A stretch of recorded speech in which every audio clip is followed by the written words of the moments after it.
That's right. It says we are live here at twitch.tv/conspiracy horsemen infidels reunited. Whole AEW underground excited, struck a match to the underground. The industry ignited from metaphorical parables to fertilize the earth, making y'all come trying to burglarize this turf. That's right, but we're not giving up an inch of ground. But because, you never know who's going to be next to you in the arena, because fans are back at AEW. The first ones to light the fuse, the diehards, the hardcores are back in the arena, and that's good news here on your Light the Fuse AEW review. Y'all. Yeah, laugh it up, Fuzzball. He's looking good, man. He's machoed up today. He's well rested. He's sexy. He's got his hair down. He's got his lats out and his biceps on the extra medium shirt. It's the Chris Silvio. Welcome back, buddy, or welcome me back. You were here. I fabed. Yeah. Good to be back in the saddle with two of my favorite peeps. I do have what's left of my bulging biceps, but a few weeks time, I'm going to get back to training, so I'm going to be more jacked than ever. But I am still the sexy end of this show. It's been an interesting week, which we can talk about as we roll on. But I'm excited to talk some fucking dynamite with my boys today. Maddie, what's going on over there? Saturday Night Fever. We're here live on a Saturday evening, more or less, for you boys, and morning still. I'm in the morning hours here of as I break into the afternoon. I've completed my 10-hour shift while you were sleeping, Silvio. So you are fresh. I am fresh, and I think we're ready to rock and roll here, guys, as we review another exciting episode of AEW Dynamite. I was pleasantly surprised with a lot of backstage vignettes and packages. AEW over the last 2 or 3 weeks has definitely started to bump up their production as far as integrating it with the wrestling. So I enjoyed the show, to be quite honest, and I'm happy to talk about it with you guys today. I did have a story on AEW before we got in. According to the Wrestling News, or to Wrestling News, if you will, the AEW announcer Excalibur returned to AEW. He returned to work this week. However, he did not return, obviously, on Dynamite, and he was not on Dark, but he was seen there at the Dark tapings, and Jim Ross even snapped a photo with the masked announcer prior to the show. And as we saw tonight, Chris Jericho, makes his commentary return, while Excalibur himself was, I guess you might say, suspended or quietly removed after the vulgarity terms came out that he said 10 years ago. Chris Silvio, are you, shocked that they would go ahead and bring back Excalibur? I had a feeling they would. And to those that aren't familiar, the word said was the N-word with the hard R twice. Way back when. It was, I guess, fictional as part of an angle, but right, that shit don't fly. So because I think he's a valuable asset to them internally, I would think they want him back. I think this might be a little bit similar to the whole Sammy Guevara incident, where they just kind of want to keep him around, so they're going to keep him small for a little while. I got a little bit of news on the same front. I don't know if you guys noticed, but seated in the audience, this is my theory, my very well-educated theory. I believe I spotted Maria Manic of Ring of Honor on ROH. And so that could say something. One, that, she may no longer be with ROH. Two is, as we know with the Teddy Hart saga that I followed closely, last I heard, she had gotten back with Teddy Hart after that viral video with Ace Montana of him kicking Teddy out and telling the story of domestic abuse, and he choked Maria out. They put out these crazy videos, and then she took him back. So does that mean Ted Hart was in the building? I mean, would they let Ted Hart in the building? Well, that's all very interesting, man. And I know you follow that closely for sure. This is what you know about Ted Hart over the last 2 years. And think back to the fact that he does have a relationship with the Bucks from years ago and a lot of those guys. Mm-hmm. In the current climate of 2020, would they let, 2 questions, would they let him in the building? 2, would they use him? It's wrestling, so anything's possible. You know, that's the big answer, because you can't say no because they're SJW and it's a liability. This guy is a wrestling fan running a company, and he will act one way, but then when the opportunity is there to do something, he's going to do it in the face of it. Otherwise, Excalibur would be gone. Otherwise, Sammy Guevara would be for nothing. You know what I mean? Like these slap on the wrists where they want to act like it's one way and it's not. When it happens, the shit falls, you know, in their own lap. Then we've got a whole little end around to keep it quiet, make it look like we did. So has enough time elapsed in the kangaroo court of social media that is AEW, and that they can, you know, how much heat they can handle for the controversy, and just having them show up, you know, letting people know that he's coming gives them the opportunity to start shitting on it, which is what the trolls want to do. So you just have them show up, right, as a surprise. And can you get Harry Smith? And now then you put him with Pillman Jr. Now we got something, right? Now we got some must see what the fuck is going on, instead of just like Teddy Hart comes out to do a spot fest out of nowhere. You know what I mean? Let's really debut a crew. And obviously, if you follow or friends with Harry Smith, and he kind of cut himself way back on social media, but fucking he went to Japan. He's been in dojo. He's been training nonstop, like Bellator level fighting. Fuck yeah, just an unbelievable beast. And he's been silent off the radar for 2 years, unless you're in the industry and you're friends with him and see his daily updates or whatever. Like, he could come back and be a top property. Let fucking Teddy do his weirdo inspirational thinking and spot fest stuff and get the fucking kid over. You know what I mean? Now that's something I'd want to see, bro. So to be honest with you, the stars could be aligned in that way, and I think they would pull a trigger on it. So what you explained sounds awesome. Just from a spectator wrestling standpoint, that does sound great. Knowing what I know about Teddy, you know, I'm not seeing ability that won't. It's not a grenade that won't go off in your lap and blow your nuts off. We told you so.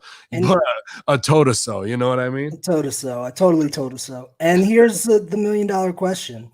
He did the MLW thing. There was an interview with Jericho a couple years back, his redemption story, Teddy back to the top, and he was talking all nice and respectful like a young boy in the interview.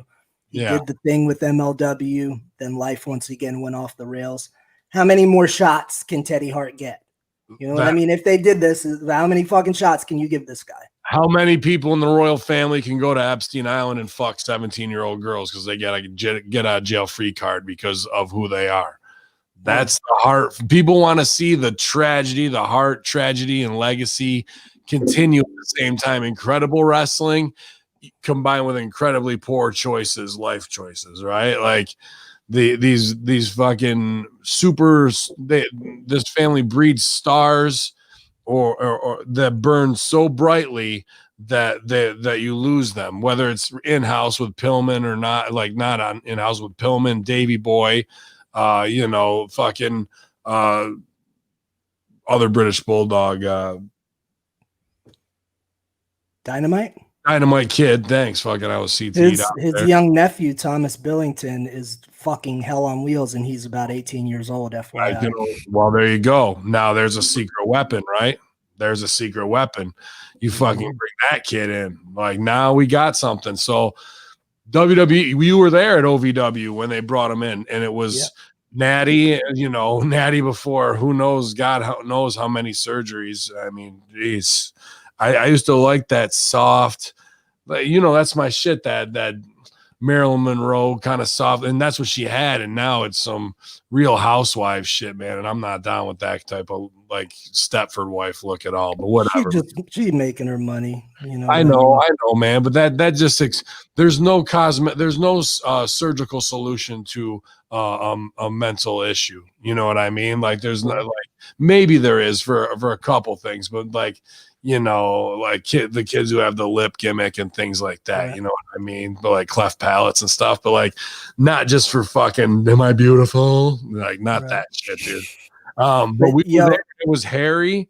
It was it was fucking Teddy and Teddy, and it was as dangerous and as volatile a combination then as it was now. And Harry went away. They didn't do shit with him the right way. She shined the most. Anvil got her over, and Teddy does what Teddy does: fuck it up, be on weed and live the gimmick, wearing pajamas to fucking Kroger and shit with a fucking chain on and with glitter in his hair. Like, okay, man, like. That's just like how it is every day with them, man. Like, can you imagine trying to put that on all the time? I can't blame Harry at all for being like, you know what, this is my family, but fuck this, bro. Yeah. I'm pieced out for like 2 years, man. Go to Japan. Yeah, dude, I can't deal with these motherfuckers, man. Like, I totally get it. I totally get it. Yo, since I brought it up, that Billington kid, nobody's heard of him yet. He is fucking fire. Yeah. He looks like Dynamite in the face. He's smaller, but he's been adding muscle to his frame. That don't matter. EW, that might help him. Yeah, he's getting bigger, though. I worked with him when he was about 15, I think was the first time I stepped in a ring with him. And the last time, maybe he was 17. And he executes exactly like Dynamite. If he keeps learning and growing, he's going to fucking do some really special shit. Just no one's heard of him because they're keeping him kind of small right now in England. Sure. Only downside of the kid is I think he might have inherited Dynamite's attitude, so he's hard to rein in. Hopefully, as he gets older, that progresses and he doesn't become Ted Hart in that regard. Because I'll give him this, man, to wrap up the fucking Teddy Hart saga. Shit human being, but Teddy Hart is a fucking damn good wrestler. He's a very good wrestler, and he's got charisma for days. If he had his shit straight, you could have a star on your hands, but unfortunately, he has mental health issues, which a lot of people suffer from. I can't fault him there, but that's no excuse for being a shit human. Yeah, man, that's the long and short of it right there. The long of it anyway. But the possibilities are there, dude. Will the stars align? We'll see. Well, guys, we, of course, are brought to you by thebrosters.com. Pick up your bag of Russo Bro coffee, 5-pound bag coming for the holidays. Be on the lookout. You can buy like 5-pound bags, and then you could take a bath in Brosters coffee. So, I mean, that's just a good idea in my book. So think about that. Also, go ahead. 5-pound bag. You can get a good coffee bath out of a 5-pound bag. Just one bag? I was trying to make sales here. I know, but like maybe you can have 5 coffee baths. I'm not just saying don't do all of your baths at one time. What the fuck? Gotcha. What the frig is a coffee bath? Hey, that's some Kim Kardashian shit they do or some shit now. Is that a real thing? I don't know. Coffee bath. Let's make it happen. Let's go for the coffee bag challenge, coffee bath challenge. Hashtag Hamin Media Group. Tweet us that. You won't do it. Go hypocrite, because you criticize Nia Jax, you criticize Kevin Owens, you criticize Keith Lee for being a fat jobbers, which they are. But you're not in shape. So how can you criticize them and when you're not in shape? Even there's a guy I can't bury. He's been in every major wrestling promotion. I can't bury him. I actually can't. Yeah, good job. You, on the other hand, you train at AEW. Yeah, cool. Well done. You're kind of a funny guy. So I can't bury you for that. What I can bury you is when you bury guys in wrestling. But I look at you, a fat shit, and I think to myself, how can you criticize anyone? Because at least we made it to the WWE. You can't. You're too lazy to do it. You ain't got the discipline. You're fat. I don't have the discipline. Who the fuck is this guy? You rock a discipline. He docks a discipline.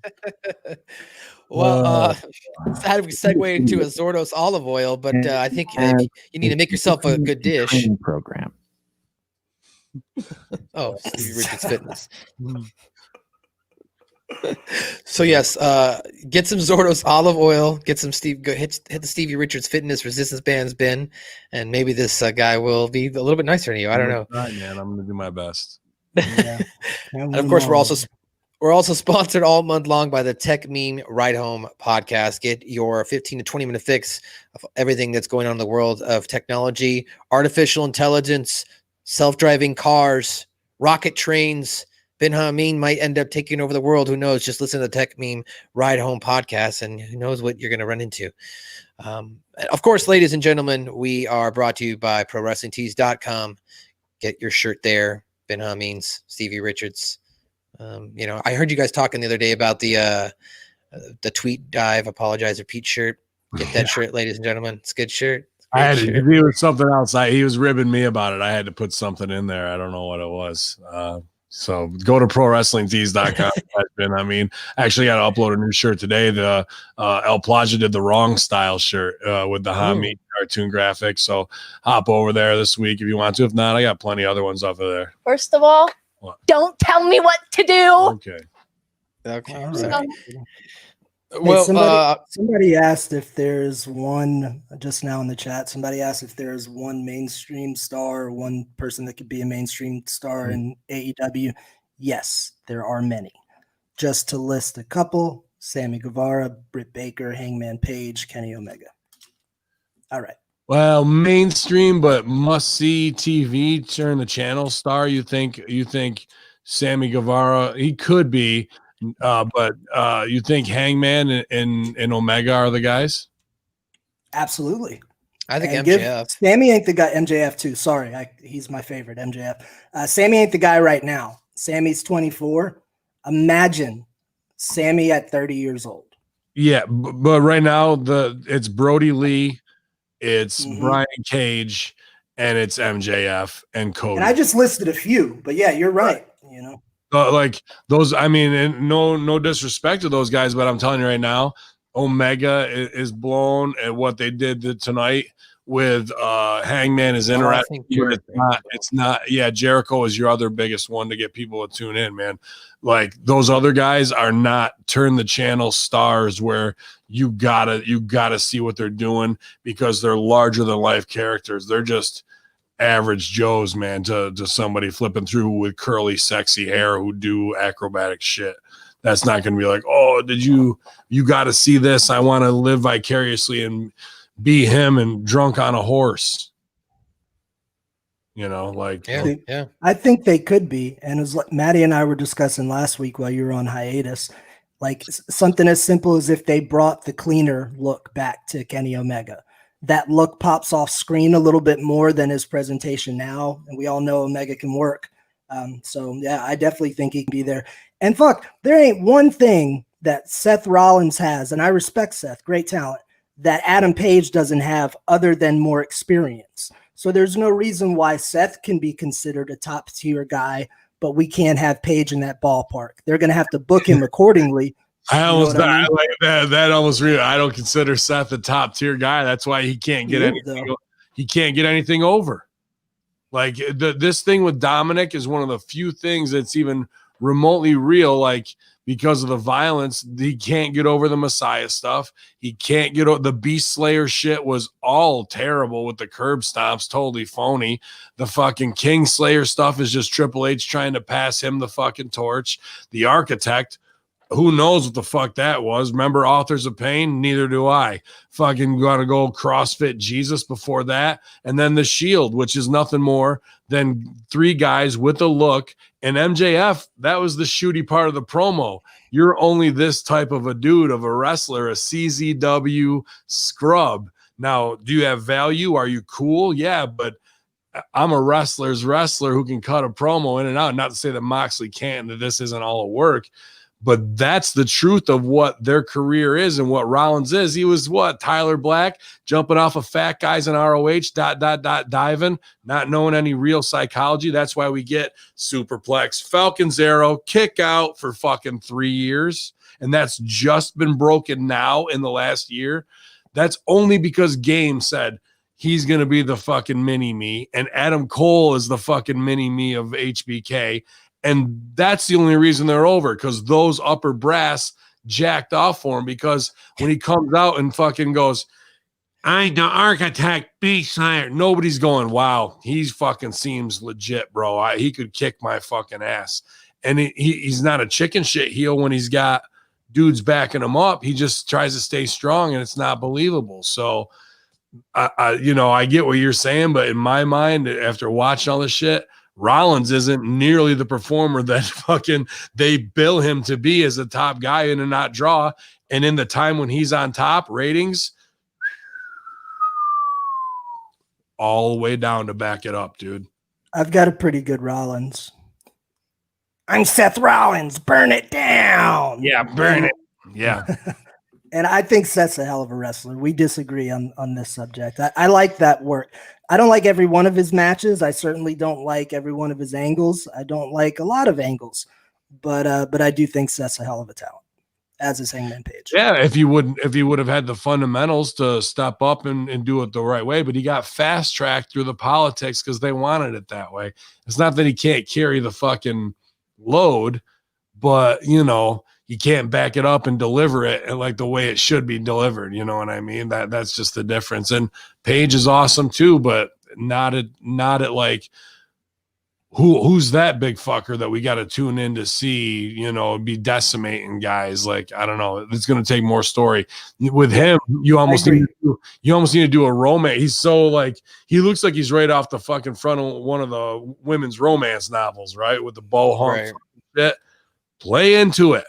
If you want to get the women thing over and romantic and whatnot, instead of doing the drunk thing, which they're going to do, broken him and whatnot, which was interesting. That's one of the few ways you're going to get him up to that level where he's a must see, where the ladies are tuning in, who, your aunt and your fucking mom and your cousins, they would all go to, what's the fucking show, Thunder from Down Under or whatever the fuck it is, right? Thunder from Down Under. Yeah, like so, or what's the Kevin Nash movie? Big Mike, Magic Mike. Mm-hmm. Fucking like you got, not that he's got to come out and do the Patrick Swayze, Chris Farley thing, which would be fucking hilarious and a ripoff as well. But like, he's got to be a Patrick Swayze, Dirty Dancing fucking type of dude, and sexy, and so let's get him on the phone and get him doing some cha-cha with you. All right, well let's go there. You went there, I'll go there. Let's get sexy for a minute. Who do we put him with? If he's gonna do that, who is he gonna romance? Many women. You got to do. You need a girl who's way under that he could easily seduce and is green. You need a chick that he's mainly with. Go right through Dirty Dancing, right? He's got the hot blonde that he's doing, and he's putting over the MILFs on the side so he could be banging fucking Trent's mom, Vicky Guerrero. He could have the main chick that is his like out in front chick, and then he's got the young side piece on them all, but he plays it smooth as fuck. Maddie, who would be the love interest of Hangman Page if you were riding? Shit, she's topless. He's got his hands over her titties while they're riding through a fucking early lit morning fucking ride and shit. Like, but then you come in close on it and it's Vicky Guerrero, or like you think it's somebody like, oh, that kind of shit, bro. Fucking gold. Now that's a must see fucking that you gotta get over week after. It's unstoppable. Then fucking what's her name? Nyla becomes infatuated with him. She pursues him. Nice. Whatever. Who would you put him with, Maddie? Who's the love interest? I would put him with some sort of older lady. I think I kind of like the visual of him making out with some wrinkly old woman and like their tongues are swapping back and forth. I don't know. It's kind of funny. I can imagine what your search engine looks like. I would go with Chris Statlander to help get her over to the next level. I can't disagree with that either. Or Britt Baker. Yeah. Well, I guess you guys, if you want to hear more in-depth WWE conversation, potentially between Ben Hamin and Chris Silvio on another show, now to Stu Job, ladies and gentlemen, coming next month right here on Hamin Media Group. It's September, or it's the switch up September. So if I could get a shake up voice here from Vince. Yeah, we're going to switch it up for September, shaking things up from the Thunderdome to switch your underpants. We're going to do it all. Yeah. We're going to do some wife swapping too, pal. I'm going to send Linda right over there. She's going to get the hell out of the house. So I can't wait to see who's going to ding dong Ding dong at my front door, pal. Yeah. That's right. Next month, ladies and gentlemen, we're going to be jumping around here. We'll get the schedules all out behind the scenes, but some of us are going to be jumping around and moving and hosting some different shows, Silvio. We're going to be reviewing some other things. You might not have to, watch AEW one week and just get up on a Monday and talk Monday locker room shop talk with Ben Hamin. And they're asking if I'm going to do UFC watch long. Yeah, I'll probably be on. I got nothing else. The wives, I locked them away. So fucking A. Right, well. We got our own draft of sorts going on here at Hamin Media Group. Stay tuned, ladies and gentlemen. Actually, let's not stay tuned. Let's talk about some big heat that's going down right now. All right. That while I'm away, there's just these fucking coup d'etats, and I got heat for it. I got big heat for it, attacked in the middle of the night for it, hard. That there's these coup d'etats to be the fucking face of Hamin Media Group as the lead mascot and pet, and Obazo Ben Chompin is none too fucking happy about it.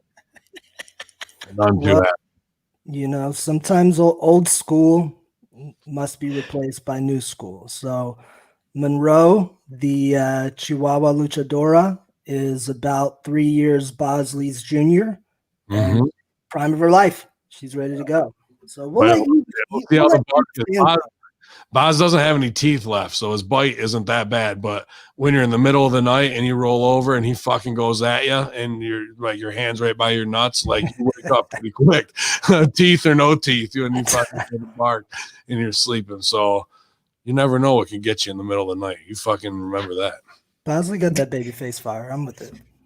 All right. Well, I've got one more complaint then too. I've heard a couple podcasts over the course of this week, whether it be the Wednesday Locker Room, whether it be the Smack Attack, whether I don't know, some other podcast probably has Colin Wysong on it. There's a claim that they have the sexiest podcast. Okay, ladies and gentlemen, I have Chris Silvio on this podcast. Okay, none of you guys, except for Stevie Richards. Okay, if you can't lift your shirt and show me that ice cold 6 hard pack, you're not even in the conversation.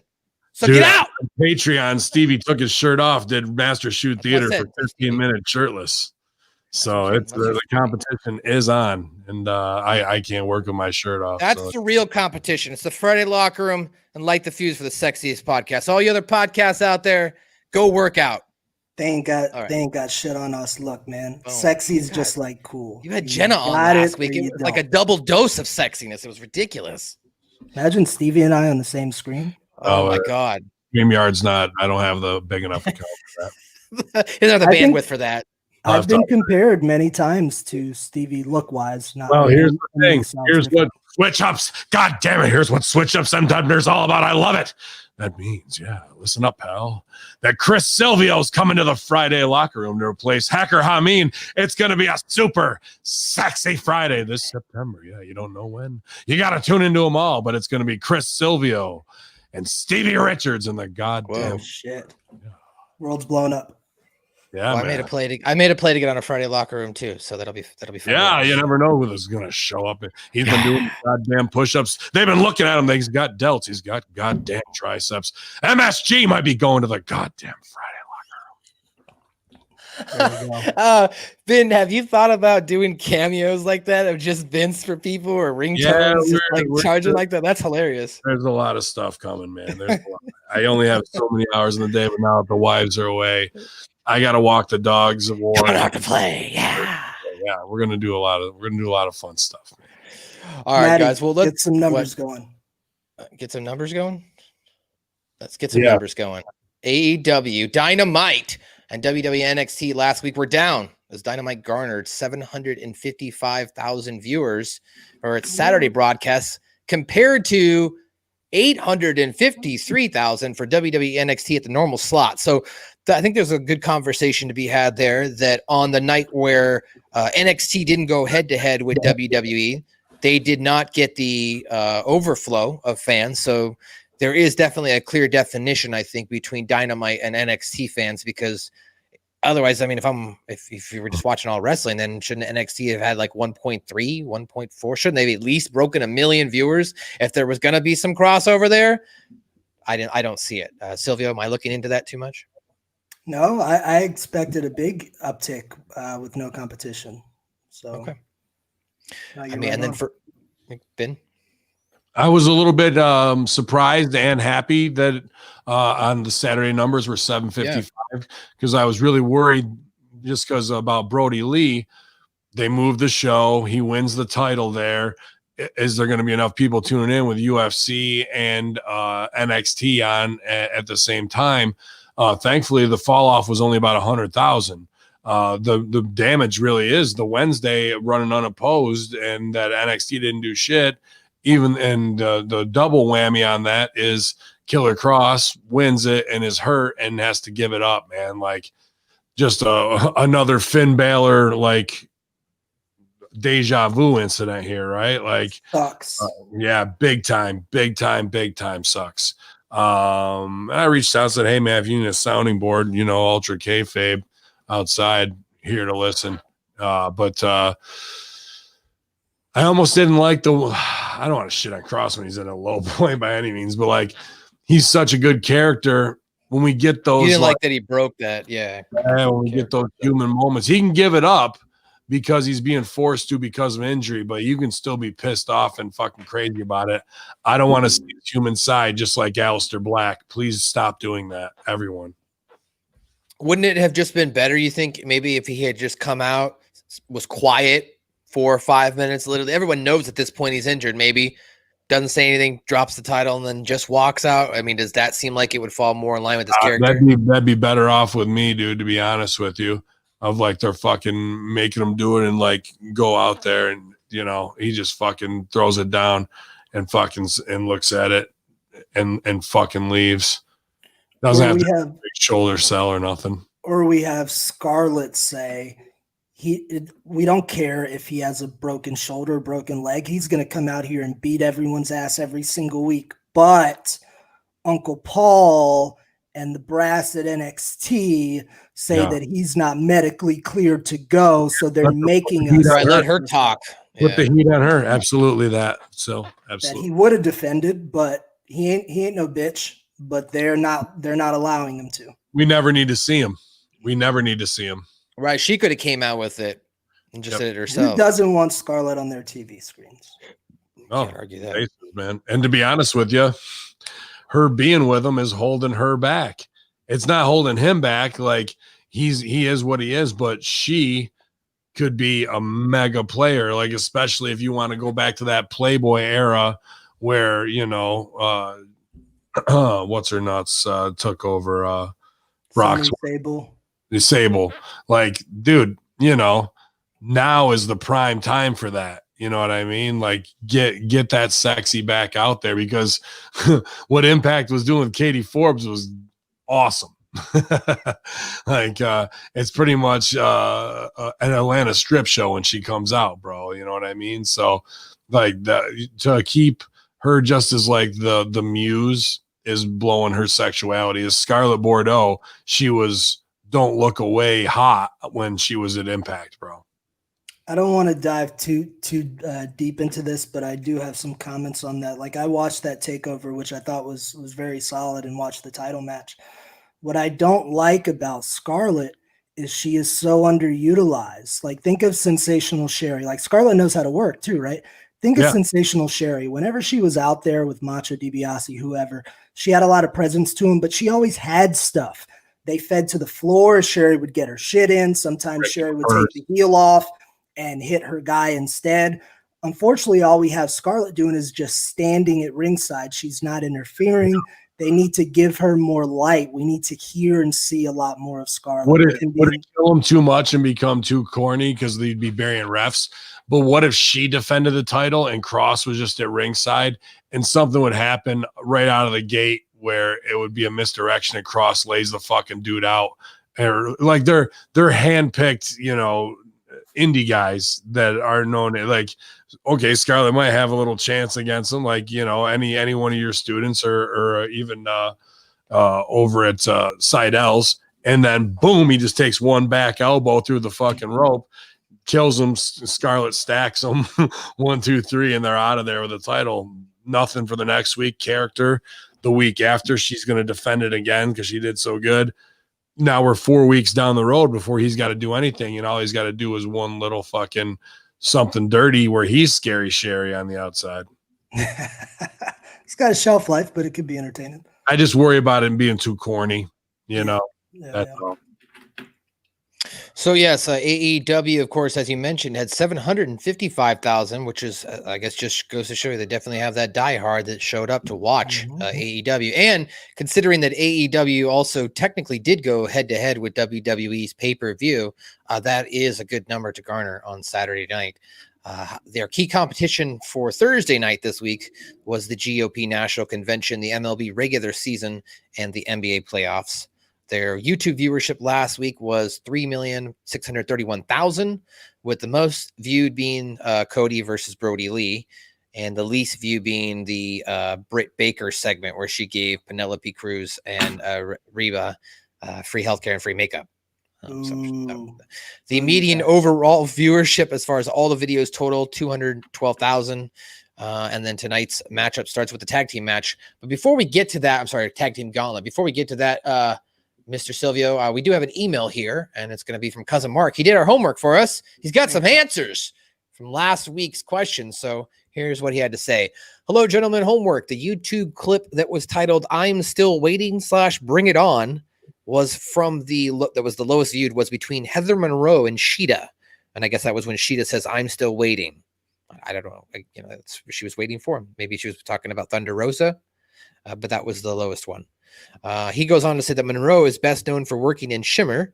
She's a former tag partner of Big Swole, lost to Su Yung on Impact, and was once in WWE, where she was squashed by Nia Jax figuratively and literally.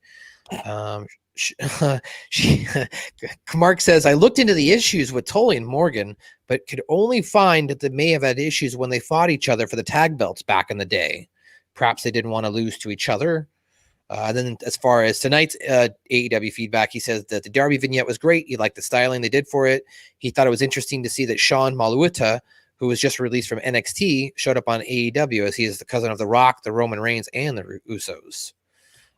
He mentions a Flintstone reference on AEW one day after Master Shoot discusses Kevin Owens looking like Fred Flintstone. Coincidence, he asks. The women's title match hype video did a great job of introducing Thunder Rosa. I had never seen her before now, only heard the name. Do you think this will lead to AEW being the place for the supposed elite wrestlers in the business to come to fight each other, and talent swap between places like NWA could become the new normal? And then last week, he has one more answer for us. This is about the lawyer. He says, last week you guys were asking who the lawyer was. He's actually former Mark Malibu and is known on the indies as Smart Mark Sterling. He's from Creative Pro Wrestling, and he's also the host of the Major Wrestling Figure podcast with Cardona and Myers. There you go. And then last thing he also says is, could an 8-man tag title be coming to AEW? Kingston mentioned his group is here for titles. Please no. Marky Mark. Marky Thanks, Mark. But there was I know Heather Monroe. She's a good hand, and she had a real good match with Jenna one time. Does a lot of the championship wrestling from Hollywood stuff with Marquez. He brought us. I want to ask that. There's a good question in there. He says, do you think, based on this Thunder Rosa talent swap they're showing now, and of course Billy Corgan doing a voiceover here tonight, do you think that this is going to lead to more talent swaps, Chris Silvio? It appears that way. We'll get into it as we break it down. I loved that Thunder Rosa bit, and I like the idea of it.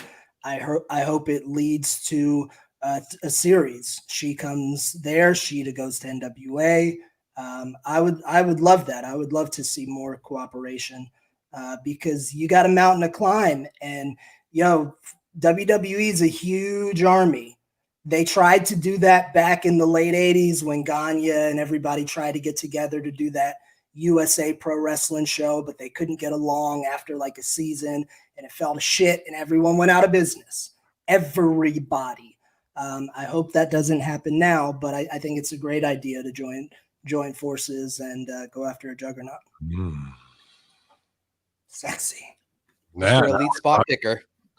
Yeah, now we're talking about the shit I really like in my psychopath mind comes alive of being close the door to the office. We got some real shit to talk about.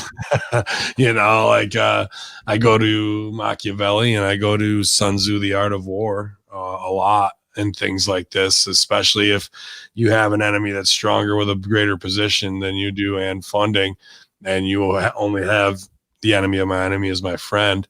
and what can we do in an alliance, and then what do we do in terrorist tactics to either present a united front or to present a Trojan horse or some type of facade in a deke move to get them looking one way while we're about to move another way.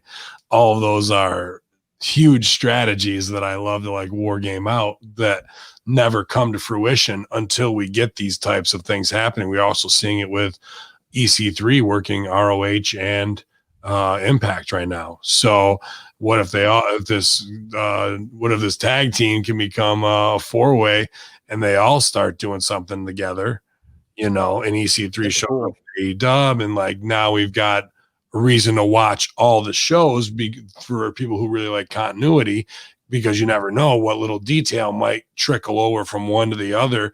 And that, as a wrestling fan, is what you're really in it for, is those psychological aha moments. I get the high level reference because I was in on the story at every twist and turn. Now, if they're going to start playing that game, bravo. In fact, Johnny Bravo. Fucking give me some quality stuff that way. Taya Valkyrie could come into AEW, really help their women's division, really help them. So could, in fact, the whole the Kylie Ray thing, I don't know, but you could do some, keep a distance. That's where got to be buddy on everything, but there's opportunities. Let's fucking do some biz, Briz. And Billy, I don't know. That was a good little way to keep NWA alive. Will we get to see Magnus show up there? We've already seen Eddie Kingston kind of be able to go and like get the blessing, as he went from one to the other. That helped give him a little shine right as he was coming in. So I don't see any reason why not. And we did in ROH Cody and Magnus for the NWA title before there was even an AEW thing. So there's some stuff there. I don't know. I think ROH has got a lot of house cleaning to do, maybe. I mean, but at the same time, the guys who are in office, it's rare that they're always good dudes. I'll classify a lot of the guys I worked with in 2CW and OVW as positive dudes who would never take advantage of people, but we are cutthroat because we're trained to be fucking killers. That's what we pay to be able to hang with Game when he fucking tries to end around you, like that's what we do. But like there's some dudes who are just shitbags, but they also are killers in this fucking shit. And it's easy to say, oh, they need a regime change. It's as hard as getting a country overthrown, really, because they know it. They know what they did. They know they're low down dirty and what they're capable of, and lying bold face to save themselves. Meanwhile, close the door, Briz. We got a war game here. That shit goes on every fucking day in group chats, from the Conspiracy Horsemen to Hamin Media Group to fucking Bruce and Conrad to fucking Cornette and his to Russo and Stevie and me. Every day it goes down. So that's the stuff they'll never know, but that figures into everything when Sil and I look at it, bro. And MSG too. He just hasn't, thankfully, had to live it. He gets to, be over prepared for the situation when it hits you. But I loved the Thunder Rosa introduction and video. I love the champion versus champion angle. It's old school, reminds me of Harley Race and Bockwinkel, or Harley versus Backlund. I love the notion of doing it. I love Billy Corgan's voice being on it. Everything about that breathes some life into pro wrestling in the future, and I loved it. And I'm going to fucking say, great shit, Tony Khan, for putting that on your show, having the balls to do it, and making it a congruent segment. I thought it was awesome, and it was a smart move on his end. So shout out to fucking Tony Khan on that. And Kaz, you can clip that shit, brother. No, it's a good move, man. No doubt. I mean, because when you set up your own company, it's our shit. Don't blur the lines. Instead of, you know what? We should blur the lines between New Japan, 2CW, We've got all these connections, man. Like, why don't we fucking, instead it's mine, me, mine, until somebody goes, you know what? What if we did this? And they're like, yeah, that's a good fucking idea. And this is one. You're right. There you go. Pandora's box, baby. Well, let's get into AEW Dynamite tonight as we hear the Dogs of War there in the background. They're That's barking. all infidel mailmen. That's They all. saw Adam Pearce on fucking SmackDown. They went crazy. Oh goodness. So tonight AEW started with a gauntlet match. We started with both the Young Bucks and the Nightmare Collective in the ring. And we have, of course, had Chris Jericho come out on commentary, got his own introduction. And then the match got underway. Nick Jackson, QT Marshall went back and forth, locked up, shooted back and forth, tags in, sunset flip, Dustin tagged in, back and forth. Guys went up and down until eventually Look at him the trying. Young Bucks. Good job. I know. I'm not going to do all the moves. But Young Bucks got the break. Do it one more time, and you can do it that fast, but break in between. Bucks hit the forearm, drop kick, bulldog, 2 count. Nick gets up with the drop down uppercut, tags in Matt, hits a destroyer. Both men then tag down. Both guys then move over to QT for a lariat, flying shoulder, hits a backbreaker and STO for a near fall. There you go. All right. I'll practice on that. Rhythm? You see the rhythm? Yes, sir. Okay. Yes, sir. Well, the natural, just to finish out, the Bucks hit the super kicks and BTE trigger for the win. So the winner of this match for the first part of the gauntlet was the Young Bucks as they move into the next section here for their best friends. Do you want me guys to go through and break down all the gauntlet? No, Just keep going. We'll talk at the end. Go. Okay. Okay. Well, toward the end of the match of this part, Matt held down Trent on the apron. Nick hit a senton onto him, tagged in. Matt set Trent onto the ropes for 450, and then Hangman Page appeared at ringside, holding Nick's legs down so he couldn't make the tag in. And then Trent pinned Matt. So the Young Bucks were eliminated here. Story, of course, being there that Hangman stands by the Bucks at ringside with them asking what the heck is going on. Commercial break. We come back out. So to clarify real quick, Maddie, the second entrance into the gauntlet was the Best Friends. Sorry, the Best Friends. I thought I said that. And then the fourth entrant after the commercial break was FTR versus the Best Friends. Now they did wrestle during the commercial break, and at the end of the match, we saw Dax chopping and Chuck that was kind of favoring his leg throughout the match. That's what they were targeting. And then Tony Schiavone reminded us that FTR matches have rules, as if that's a novelty. And then Dax continued to work out the leg, hit a reverse figure 4. Causing Trent to tap out. So the winner of the whole gauntlet match itself was FTR. Mr. Silvio, would you like to go ahead? I like the finish. It was anticlimactic, but I'm okay with that because that's a part of old school psychology I like. I like the fact that I would have sold it a little bit differently and probably put some more to it. But I like how Chuck tweaked his knee earlier and it came back to bite him in the ass later. And it was a simple finish. It clamped it on, it won. That's how you set up a believable false finish. So 3 weeks down the line, if somebody hurts their knee and Dax gets that hold locked in, the audience might think, oh shit, that's it. So I'm a big fan of that. In general, I don't like gauntlet matches. I just don't like the idea of having a fresh team versus a weakened team. But they did well. It was entertaining. They kept my attention the whole time. The Young Bucks looked great. Nick Jackson's fucking an animal doing all kinds of crazy shit. Good stuff all around for the most part. It went pretty long too. These guys pulled some time, and the Hangman thing was interesting storytelling because we go back to that promo with FTR in the locker room last week where they were trying to kind of egg him on to say, hey, it should be us versus you guys for the title. And then we saw that, that come out in the finish of the match. So I like the continuity of the story with that there, and the Revival should have went over, and they did. Yeah, I like Revival over too. There's things when the QT Marshall and the Dustin getting blown up pop me. Where hold on, bro, like he's got a. I'm gonna start using that in my fucking matches too. Catch a breather. Oh, hold on, this is phony. I'm blown up. I like how the Bucks then checked out. I'm like, are you okay? Do you want to? Yeah.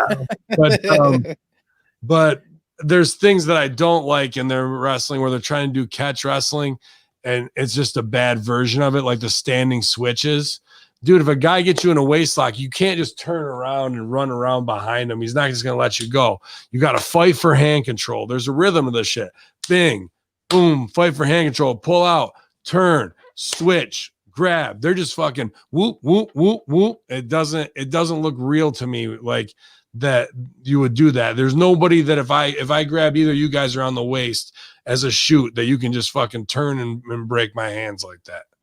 So there's bad fundamentals in some of this, but then it does. I like the finish and I like the heat on the knee and the tweak of it. All that was good, but I didn't like the order of way things went down, especially with Hangman coming down to be buried by like holding on to him, right? Like before they hit the Meltzer driver, and then they have this big moment before they go into commercial. Should have been the Bucks and fucking FTR, and that's where you see Hangman have to make the choice of fucking them over, and it actually means something. Here it was way less and weird that he would just come to fuck them over with the best friends in the ring to not do biz like that. So FTR could have the way cleared for them with the Bucks. It would have been more if like he came out with FTR and the Bucks were like, whoa, what the fuck is this? And he's kind of not on their side and he's not on the other side. He's in the neutral. And then fucking something happens where they're going for it and he's looking, he sees Meltzer driver. He fucking goes over. Dude, don't hit him with the Meltzer driver, and he's fucking stopping him, and they're going to hit it, and then he fucking has to clamp it on to actually stop it, and that's his Sophie's choice. And then they're like, what the fuck? Quick fuck over. They're doing whatever, and then FTR could get heat on him right there, and then Hangman could start fucking beating the shit out of him on the outside instead of getting this overacted scene that we're going to get that's not show don't it's a little show don't tell. I won't say that they tried, but I think they could have got it all done in the main part of this and they didn't build to it the right way. I mean, you're halfway there, my friend. You have Okay. a brilliant mind, but you're missing one thing. Follow me along please here. help me. Please help me. I wanted the best friends over because the money match that's been building and talked about, the dream match for years, the reason why the Revival is there is the Revival and the Young Bucks. So let's put Planet Hamin and Planet Silvio together. So they did what they did last night to keep us from getting that match yet. Save it for a big moment for Money on the Line pay-per-view. Then we throw that Hamin booking in, and that during that match is the Sophie's choice for Hangman. Okay, I'm with that 100%. Is he going to be Revival or is he going to be the Elite? And the end of that determines where Hangman goes and determines the groups. They blew that in this here. They blew that big Sophie's choice moment, and then you can do the overacted scene after that, after the fucking thing. But here, and Matt's trying, and they do. I like that. I like they slammed the door, and then in post they added the shatter thing. So when Hangman looks and there's the Walmart fucking $12.99 college mirror on the back of the door for some reason, it's got the perfect shatter that Hangman has to look into it, and now he's broken Hangman. The symbolism. I was like, hey, for wrestling, at least they're fucking trying. Now we're gonna have broken. You know what I mean? Like, sure. They did it. It's wrestling cheesy, but at least they fucking gave it their all on it, man, in doing that. Except for I was like, dude, that's like fucking 4 shots of whiskey you just threw in the motherfucker's face, man. God damn. Well, before we get there, we do have a little bit of ways here. So the next up was we have a video package with Darby Allin, who had some thumbtacks in his back, and then he just jumped off a bridge. This was great. It was crazy. It was just crazy. Thoughts? Jumped off a bridge. I think they're blowing it here, man. And I think, Maddie, you are in on the ground floor of it because you tested it on Hamin Media Group's twitch.tv/Hamin Media Group. And that's this Tony Hawk Pro Skater. We had a goddamn cameo with him. That's the whole story, bro. You want to go mainstream? There's your other mainstream guy, where you take an anti-hero and put him in with Tony Hawk's crew to get him over in the PlayStation world, and you have him on all the shit that way. Darby Allin unlocked the character, the whole shit, like the violence and stuff, the whatever's going on with Ricky Stark, and it's a spinoff of the Taz thing with the dark side. I get it. Okay, that's wrestling, fine too, but what's going to get people who aren't watching to tune in. You know what I mean? Maybe even in Tony Hawk, they have a downloadable thing where you do Tony Hawk Pro Skater in the AEW arena, and you can grind on the top rope and all that shit, right? Like around the handrails, the whole nine. Do an Air Jesus to a fucking Scooby snack drop, whatever the fuck you want to do. But like there's where the real money is, man. And they must have the in, because they already had Tony Hawk on the motherfucker. You think Tony Hawk doesn't want to sell video games? That's all he wants to do. He already landed a 1080. He don't give a fuck about nothing else. Jesus Christ. No, you're right. I mean, the Tony Hawk video game comes out in a week. So like over the last month, they could have had Tony Hawk on to the point where, and then maybe you build a great relationship. I was going to say, maybe you build. Well, maybe you get over the relationship. Maybe you get over the relationship itself, right? Like you bring the relationship along. Do you get to the point where maybe Darby Allin ends up being a DLC character in the Tony Hawk game, right? But yes, the game comes out next week. So I mean, they could have been selling copies, and you're right. They could have been working on an arena, like a creative park editor. Like they're giving that choice to the fans. They could have easily gone in there, slapped on some logos, created a quick park. And bam, now you got an AEW downloadable content that if you're an AEW fan, maybe it's a code. You give it out during the show, and that's the prize or whatever. If you had a branding and marketing expert, this shit might be getting done, but I don't know what to tell you. Hey, you know how we always talk about that dream angle? One day when Darby needs that backup, the lights go out and we get the stinger, right? You know how we've been hyping that up. What a great moment. What if we go that route? Right, so the lights go out. Darby's coming out to the ring. We see somebody in a hood slowly riding down next to Darby with the skateboard. He pops the hood off. It's Johnny Ace. Dynamic Dudes are back. 2020. We're back, everyone. Dynamic Dudes. That fucking commentary spot was mine. Taz fucking took it. People power. That'd be great shit. Like. Do you imagine if he did have a group around him, though, consisting of like weird cameos, Sting, Tony Hawk, fucking whatever, in like, what's Tony Hawk's kid's name? I don't know, Bruce. Riley Hawk, I think. Riley, yeah. But like you get their fucking skateboards over, you bring out their whole whatever Bones Brigade 2020 is, and they're his fucking dude, and they got fucking the skateboard decks up like swords or whatever. He fucking skates underneath them. And then somebody's on top and they fucking go up and they're wet. They fucking skate whack somebody, like the dude who just got his fucking head blown off in fucking Wisconsin. Right? I was going to actually bring that up after this segment. I was like, can Darby Allin continue to use his skateboard as a weapon now? Fuck yes. Yeah, dude.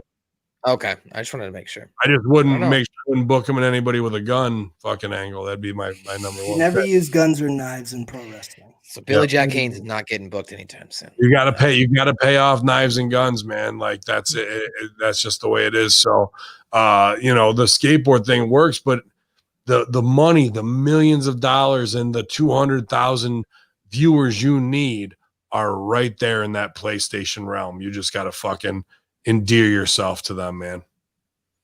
Yeah, it's interesting. It would have been interesting to see had the COVID, not affected live events as much as possible. Had they had the ability to do their annual Fighter Fest at the CEO gaming convention like they would have done in July, would that relationship maybe come to fruition more? Obviously, they still could have taken advantage of it in this situation with the game, but it would have been interesting to see like if they could have maybe merged that more had COVID not hit. So. That being said, Lance Archer with Jake Roberts comes out next versus Sean. I'm hoping I'm pronouncing this guy's name Maluta. Okay. Bell rings. Archer punches Maluta down, goes to top rope, kind of taunts. Then he takes him off the shoulder tackle, rolls down, throws up against the guardrail, puts him back inside the ring, and just continues to beat him down over and over, like pulling him back up for pinfalls and whatnot. But eventually hits the blackout. And then after he slams his head a few times more, he pins him. So the winner of the match, Lance Archer. I guess the story though was what happened after, as we come back from break and we have Jake Roberts now in the ring with Lance Archer. He says that all else there's going to be a casino battle royale, and 21 men will feel they have a good chance at winning, but Archer will win. He says that they need to get this shot to wipe that blemish from their record, that being the loss to Cody. Roberts asked, time out right there. Okay. Right? So isn't that's the main thing? This is the damage control for the wrong decision, right? That's what I call damage control promo for how we fucked up. We never should have buried this fucking guy. And now he's a wood chipper. And you just feed him logs and he spits out confetti.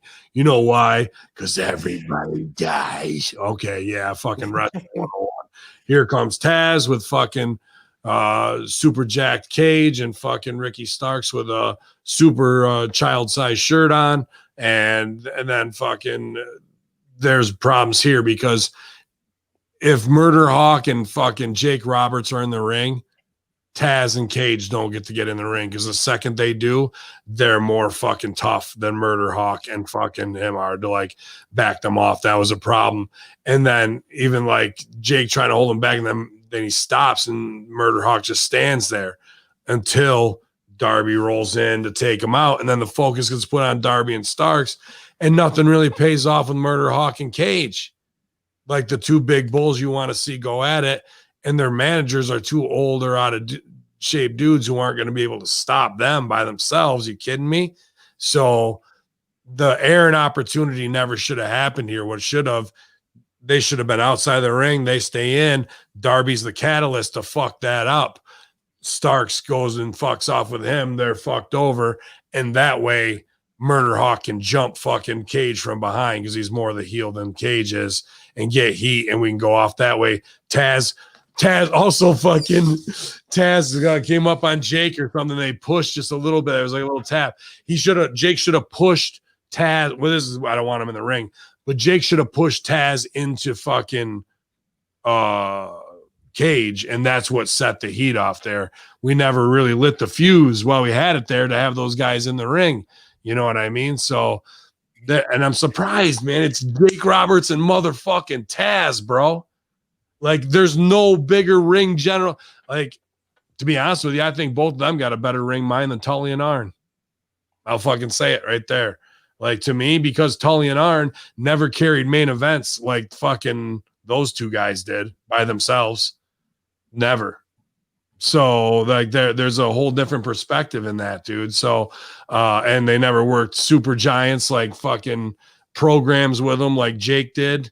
You know what I mean? From Warrior to Andre and everybody. Like, I'm not just saying that like, oh, they're not the Road Warriors. Yeah. I'll put that over. I'm not saying like they suck, but in my scope of wrestling, Taz had to carry a company, man. He fucking had to, and he did. And a guy who's not necessarily a size guy, so chip on his shoulder, whatever. We missed a lot of the fucking sparks in this scene of how it should have gone off. I like your suggestions. I mean, I think if they'd weave some of those in, it would have been a bit better. I do want to shout out Sean Maluda. Maluda is a very good worker.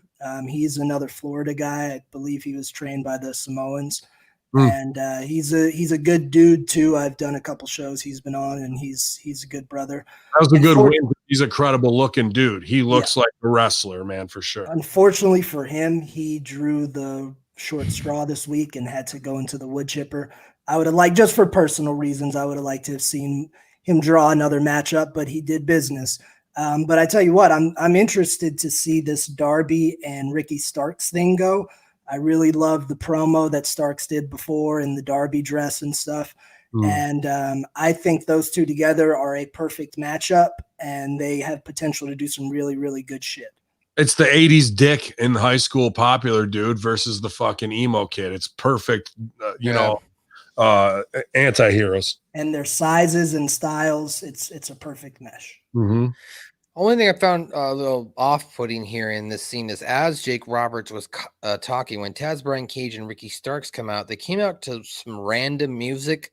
Now, I'm not saying it was bad or anything. It's just the music hadn't been established. And like Jake the Snake was just like, he was literally saying, who's going to stop Lance Archer? There's nobody bigger. There's nobody better. I was expecting that. Who can stop Brian Cage? Like, if you're going to do it, like, it would have made more sense to hit with that music there. But I'm just nitpicking at production here.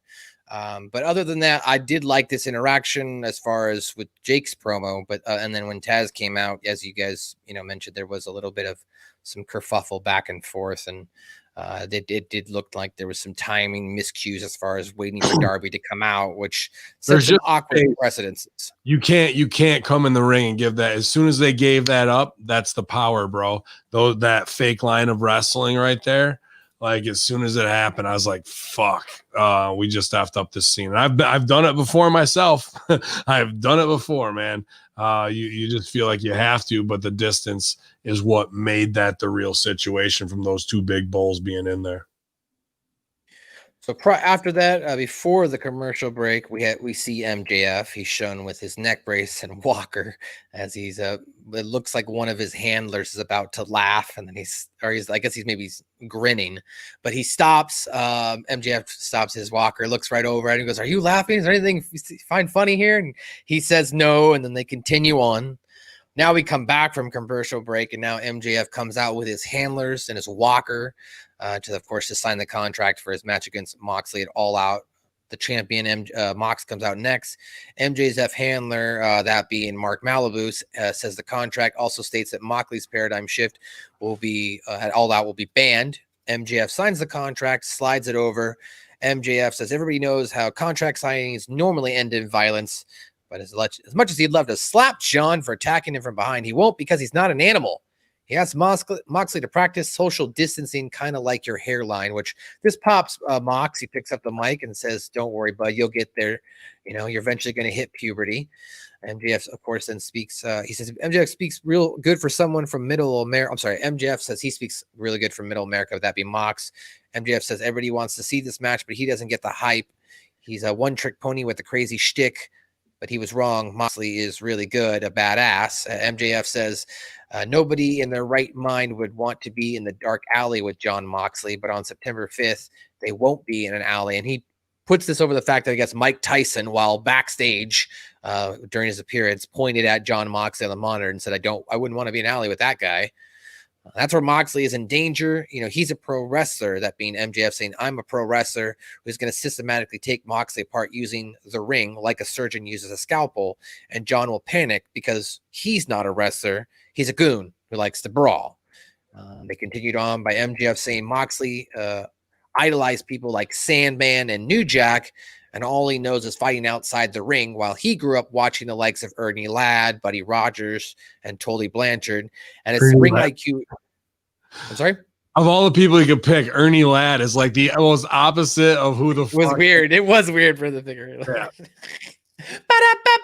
Anyway, so while he grew up watching the likes of Ernie Ladd, his ring IQ is far too big for John. He says Moxley's fanboys won't be able to help him, and he will walk out with the platinum. And if Moxley thinks that's good, does he really need one little move to win? And this is his lawyer now, jaw-jacking him on, unless he's not man enough, in which then MJF says, unless he's not man enough, in which case he can tell John's hot wife he's single. That pisses Mox off, and then he jumps up. Anyway, I'm not going to go through much further.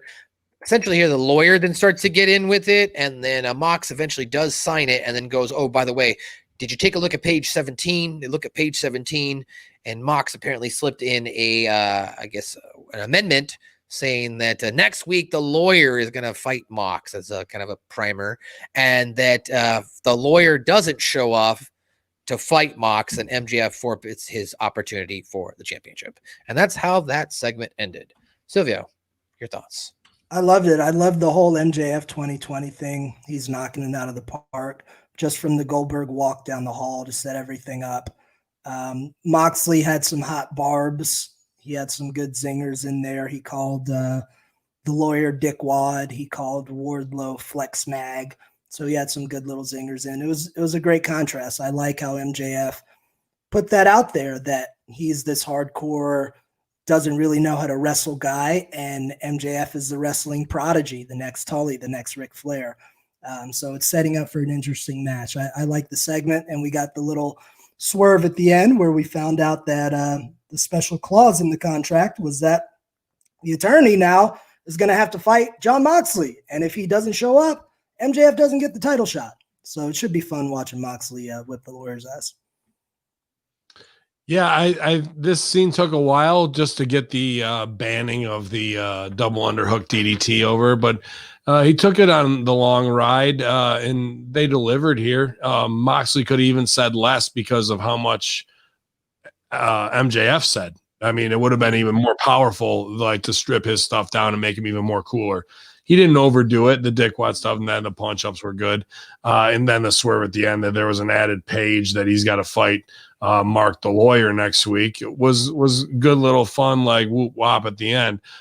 They should have done something where MJF had to sell his neck more right there. Like something should have happened where it does end in a weird violence, but not because of the fact of that, but because, you know, like he turns around and say whatever, and Moxley fucking bows up on him. That makes Mark fall backwards into MJF. MJF's neck's all fucked up, and we're in a big cluster there. Like we could have got a bigger waka waka moment for the live crowd right there.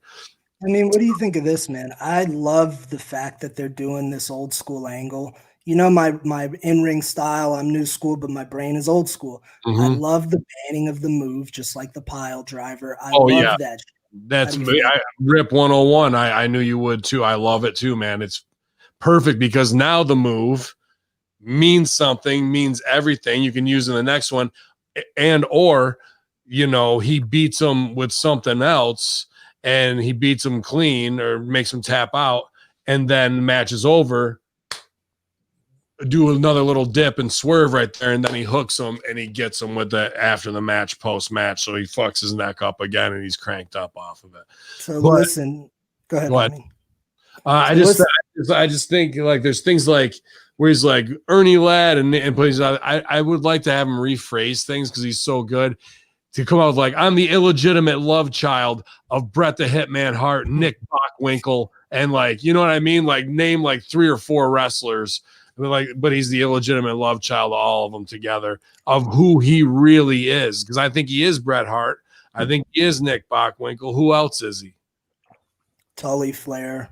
Is he really Piper? Horseman? You know what I mean? Piper.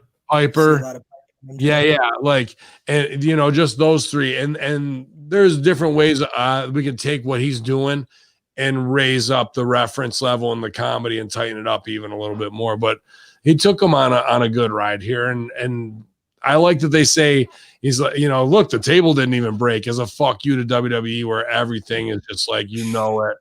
And I'm tired of contract signings. If you're a wrestler, you know it's not real.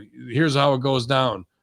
They hit you up on Messenger. You go back and forth with them. You say your price. You get if you make a lot, you're going to get half of it up front. So make sure you make the show. If you're a smart worker, if you're just an indie guy envelope, you're just going to show up with hoping that everything's there. You don't got to dick around with it. But never have I been like, let me sign this contract to fight fucking whoever, dude. So that part of wrestling and shit to me is so fucking stupid. If you're underneath the banner of a company, you both work there. There is no contracts for a match. It's who's on the fucking wall on the sheet on the fucking back. You know what I mean? Come out with the sheet ripped up and say, I'm not doing this because of XYZ, you know, until you ban that. Can we elevate the contract signing to a digital format? Maybe like you got one guy, he hands over the tablet, just checks, marks, writes down. The other guy hands it back, like and then bashes it over his head with the tablet afterwards or something like that. I know. There's no actual contract, but they're for television purposes. Fucking stupid. It's just dumb. But kids listening out there, especially if there are any wrestlers developing their skill set, I'm going to step into Coach Chris mode for a minute. Throughout this last hour, Hamin and I have given you 2 invaluable gems. How to get over a finish. First, the Revival. He submits him with a leg lock. That leg lock just became a finish, and now a believable false finish. Jon Moxley's finish is so dangerous that it is being banned. Now that move is over. Every time Moxley hits that move, nobody should get out. So students, take notes. That is how you get a finish over, and that is how you get a false finish over. And you work heat on the part that you're going to get the finish on the whole time. The leg lock got over because of believable heat, tweaking the knee, seeing chum in the water, and biting when you had to. And the crowd's right there with you because they saw it because your opponent sold it the right way. So make sure you get it in there, not just thinking that because you're going to grab a knee bar, you're over. Hey, Matt, you left one thing out. I know the Thunder Rosa VTR aired before this. I know we discussed it at length before, but I just had one interesting question for you guys. The one thing that comes to mind for me, and I'm sure a lot of the listeners, is what's the finish? What do they do with that? Because it's a tough spot when you do champion. I mean, what's the finish going to be? Thunder Rosa versus Shida. Right? Yeah, you got to put Thunder Rosa over. Think so? It's not going to hurt Shida to have her go under, and now we can have a Benoit, series with them because neither of them have got a lot of heat versus the other one. They're both credible and believable, and a best of series would work out best here for them. And keep the other green girls off TV. Yeah, I kind of agree with that. I think it would be cool because they're only fighting for the AEW title, right? So maybe have Thunder Rosa come in and beat Shida in AEW, and then you can have Shida go in NWA and beat Thunder Rosa. So they're still champions, but they're just, and this continues the series back and forth. I think that would be kind of unify, cool. Well, not unify, but then somebody wins it all. I like that. My guess, just thinking like what I would do with it and my historical knowledge of wrestling, I feel like a schmoz of some sort is going to be in the works. Some kind of count out, some kind of. It'll be Nyla Rose or somebody coming out to interfere, right? She shouldn't be getting a championship spot. She's not even in an AEW, right? I'd love to see Thunder win it. That'd be great, right? But then after that, we have an 8-man tag, and this is what my cousin Mark said. Is there going to be 8-man titles? We've got the Butcher, the Blade, and the Lucha Bros with Eddie Kingston taking on Joey Janela, Sonny Kiss, and making their AEW Dynamite debuts, Brian Pillman Jr. and Griff Garrison, guys who have been wrestling on Dark. Good to see Flying Brian Pillman Jr. here. That's the second. Match starts off with Blade and Griff back and forth. Then everyone kind of got in the ring and brawled. Blade hit a drop kick to Garrison. Butcher hit a gut wrench suplex. They went back and forth. Hurricanrana handspring. And Blade cut him off and slowed him down for the pace for a minute. Went to commercial break. Come back from the break. We saw Pentagon attacking Janela. Phoenix and Kiss then tagged in, and they were going back and forth. These guys, 8-man guys, I don't have like all the moves for all these matches because there's 8 men here. You don't need to. We watched it. Yeah, exactly. So the end of the match, though, Lucha Bros drop kick, double arm DDT combo for the win. So the winner of this match was the Butcher, the Blade, and the Lucha Bros. Do you want to talk about the post-match promo, or do you want to talk about the match first? Do it all. Okay. Eddie Kingston, he gets in the ring and demands the referee raise his team's hand. Kingston says at the Casino Battle Royale, all 5 of them will be in it, and one of them will win it all. And even during the match, Eddie Kingston, I liked how we talked about, and this week they did it, Silvio. They didn't do it during last week during the tag match, but this week they did give us a little pop-up window with Eddie Kingston cutting a little promo. So thank you for that this week, AEW. So Eddie Kingston getting over. Now, if you'd like to speak on that, Silvio, what are your thoughts? Yeah, a couple shout outs. One is to Joey Janela. And this is more so going to his work outside. If you've been watching his social, he's busting his ass with the GCW stuff. And Janela has been getting in a lot better shape since we saw him debut. So I just wanted to give him a shout out for his hard work. And Sonny Kiss, a few weeks ago, I critiqued Sonny Kiss on the fact that Sonny's moves were pretty crisp, but a lot of the intensity wasn't there. The strikes didn't look like they had violent intent. Damned if Sonny didn't make a fiery ass believable comeback. So I could tell Sonny's been putting in the work, maybe working with Dustin. So shout out to you, Sonny Kiss. Job well done. That was freaking awesome. A funny note of this match. Pillman Jr., he looked great, by the way. He's in fantastic shape. I don't remember what the move is. I just have in my notes that he took a scary bump for Luchasaurus. I don't know quite what that move was. Do you guys remember any moment like that? Was it a flip knee gimmick, something like that he Maybe, but whatever it was, it looked like death. But I thought the funniest note of the match is that Butcher and Blade, I believe Pepper Parks was in the ring. Was it the package pile driver on the apron? Is that the one? No. This was to Brian Pillman. Anyway, Cousin Mark will tell us next week. But the funniest note of the match was that Butcher and Blade was in the ring, and then they make the tag for the Lucha Brothers to get the finish. So again, we can't see Butcher and Blade getting the win. Like the match was done already. Taken away once again, right? But Kingston, what do you guys think with the big wink gimmick, like break fourth wall, look to the camera type shit? Like, I like it. Yeah, but there's something to it. Yeah, there's something to it, but like it's for him to fuck them over, but like, or like fuck you over the fans, like you're in on it, but you're not in on it. I don't know. Like I'm trying to just place which way they're going with it, because the first week it was like, wink, this is phony. This week it was like, wink, got everybody where I want them. I'm going to become a power player, which is a different, you know what I mean? Which I'm fine with either way, but it had me a little confused. I think he might be going the hustler route. Okay. You know what I mean? Yeah, kind of getting people to do his bidding, doing whatever he got to do to make life easier for him to skate up to the top. If he can be Bobby Heenan, he outshines everybody on the mic there anyway. So who are you going to try and put him up against in a verbal battle except MJF? He's going to eat their fucking lunch, bro, right in front of everybody. Yeah. So. Or Le Champion. To be honest with you, I think he'd expose Jericho right now because he's a parody of himself. No way, dude. Don't you dare besmirch Chris Jericho like that. On purpose. On purpose, he's being a parody of himself. I'm not saying that he's like, you know, he's not caring about being on top. He's caring about being a over-bloated rock star, you know, like Elvis in his late years. And he knows that's what he is. Even he was ribbing himself. He goes, this jacket I got on, it's a little tight tonight. And you heard JR go, it was just him calling himself fat and being out of shape that his jacket don't fit.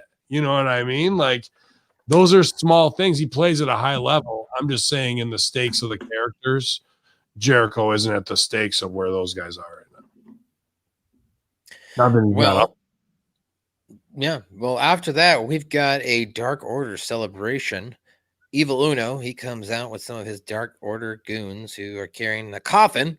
Uno says he's been so happy this past week that he purchased 6 lawnmowers, which we could see around the ring. He says this is a celebration. It looked like a Dodge or a Ford Mustang, yellow one. And he points to the coffin on the stage. He says that they're bidding farewell to Cody, and they open the coffin to see 10, who's laying inside wearing a Cody's neck tattoo and dressed like him. 10 gets out. They drape the Nightmare flag over it, saying that it's the final nail in the coffin of the Nightmare family. Now, to stop right there, just to maybe try and clarify with the lawnmowers and stuff. The only thing I can try and take from this is they've got this bit going on Being the Elite where they got the Chili sponsorship, so they've got all this money now.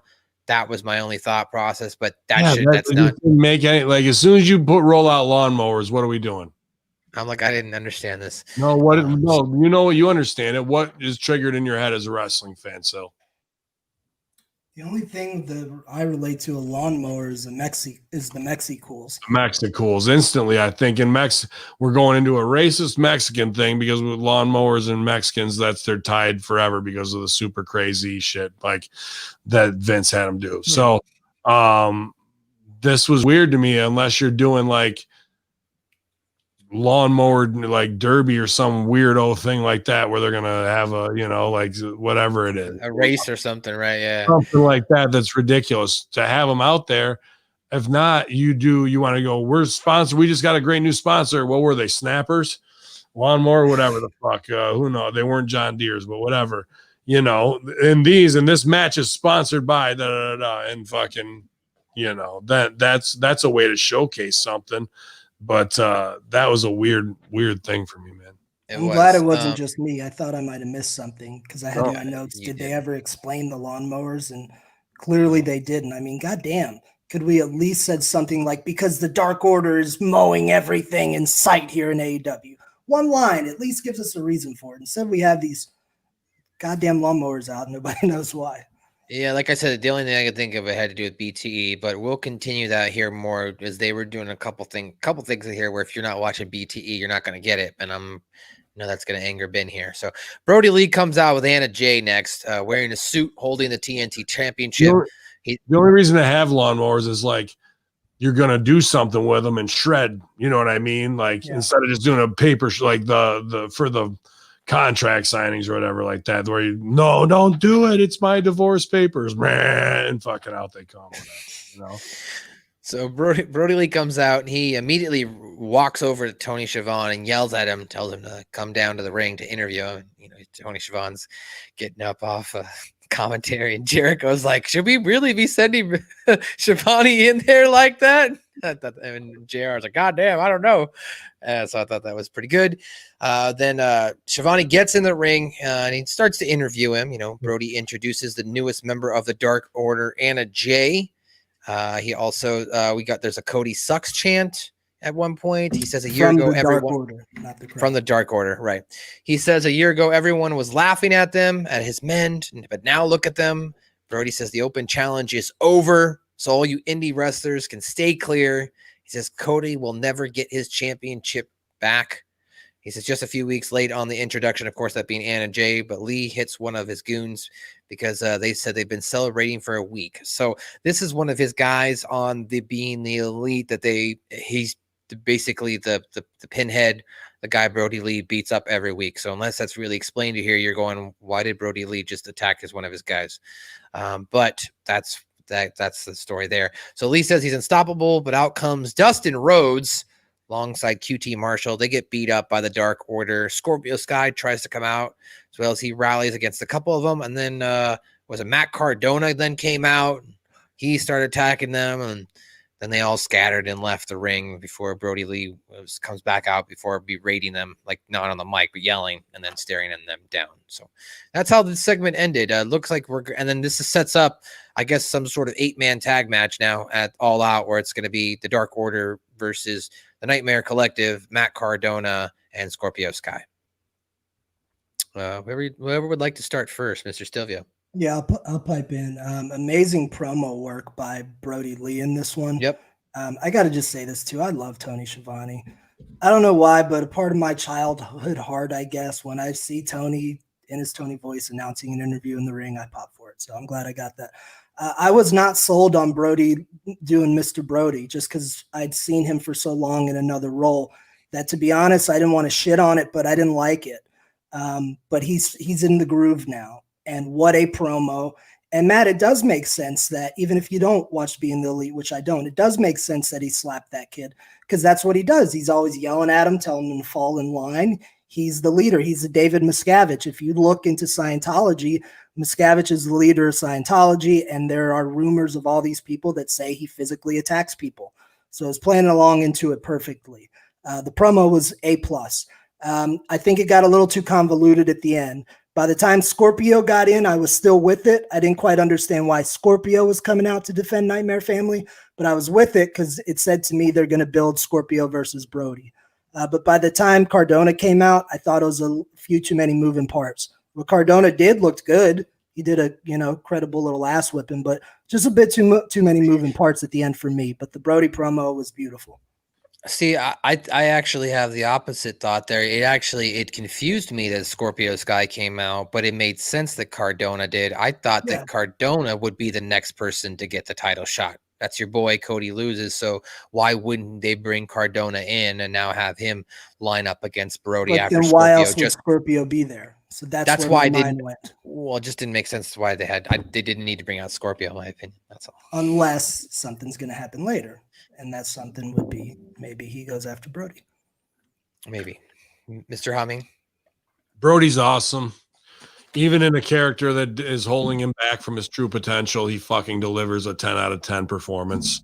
The big schmaz of the run-in stuff is super wrestling to me. I'm kind of getting tired of these things, not just in AEW and in all wrestling. We need to find better ways to make entrances or make things believable in a backstage way. And everybody looks awesome in his baby faces. They should getting their shit in, which, is whatever.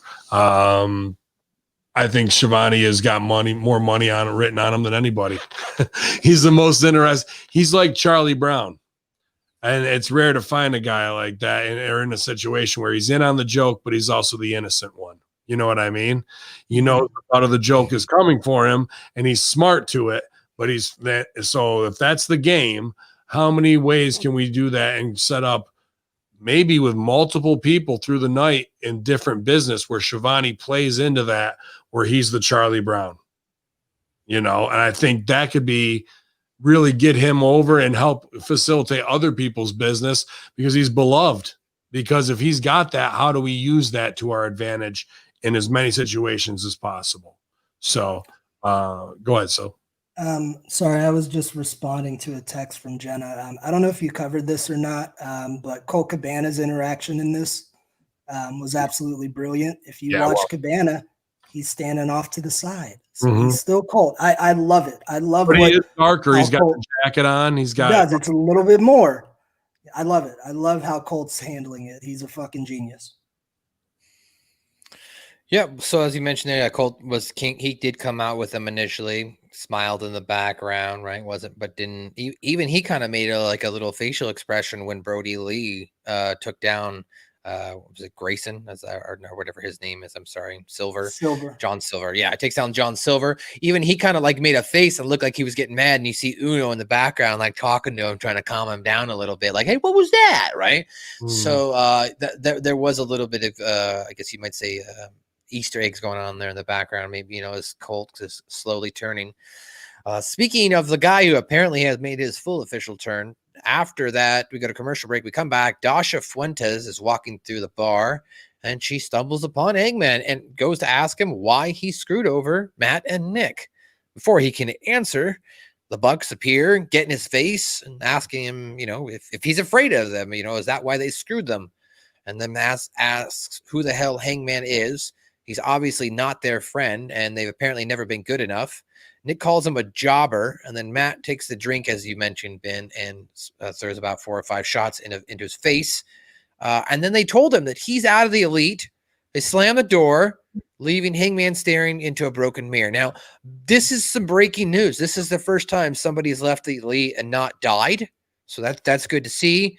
You know, in the past, we had the Dick guy die. We had Adam Cole die. AJ Styles was taken out. But Hangman got to leave and didn't get jumped out. So good for Hangman. Chris Silvio, did you like this? I guess you might see official turn, if you will, to finally, you know, the breaking point. Hangman is out of the Elite. I appreciate the effort. I could tell the Jacksons were trying to act their balls off. What I didn't like was that Hangman got the drink in his face and didn't do anything about it. I didn't like Hangman seeming so meek in that situation.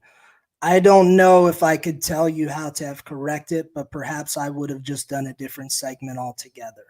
The Jacksons promo came across a lot like fake phony wrestling, but just because it was so soap opera and dramatic of a scene.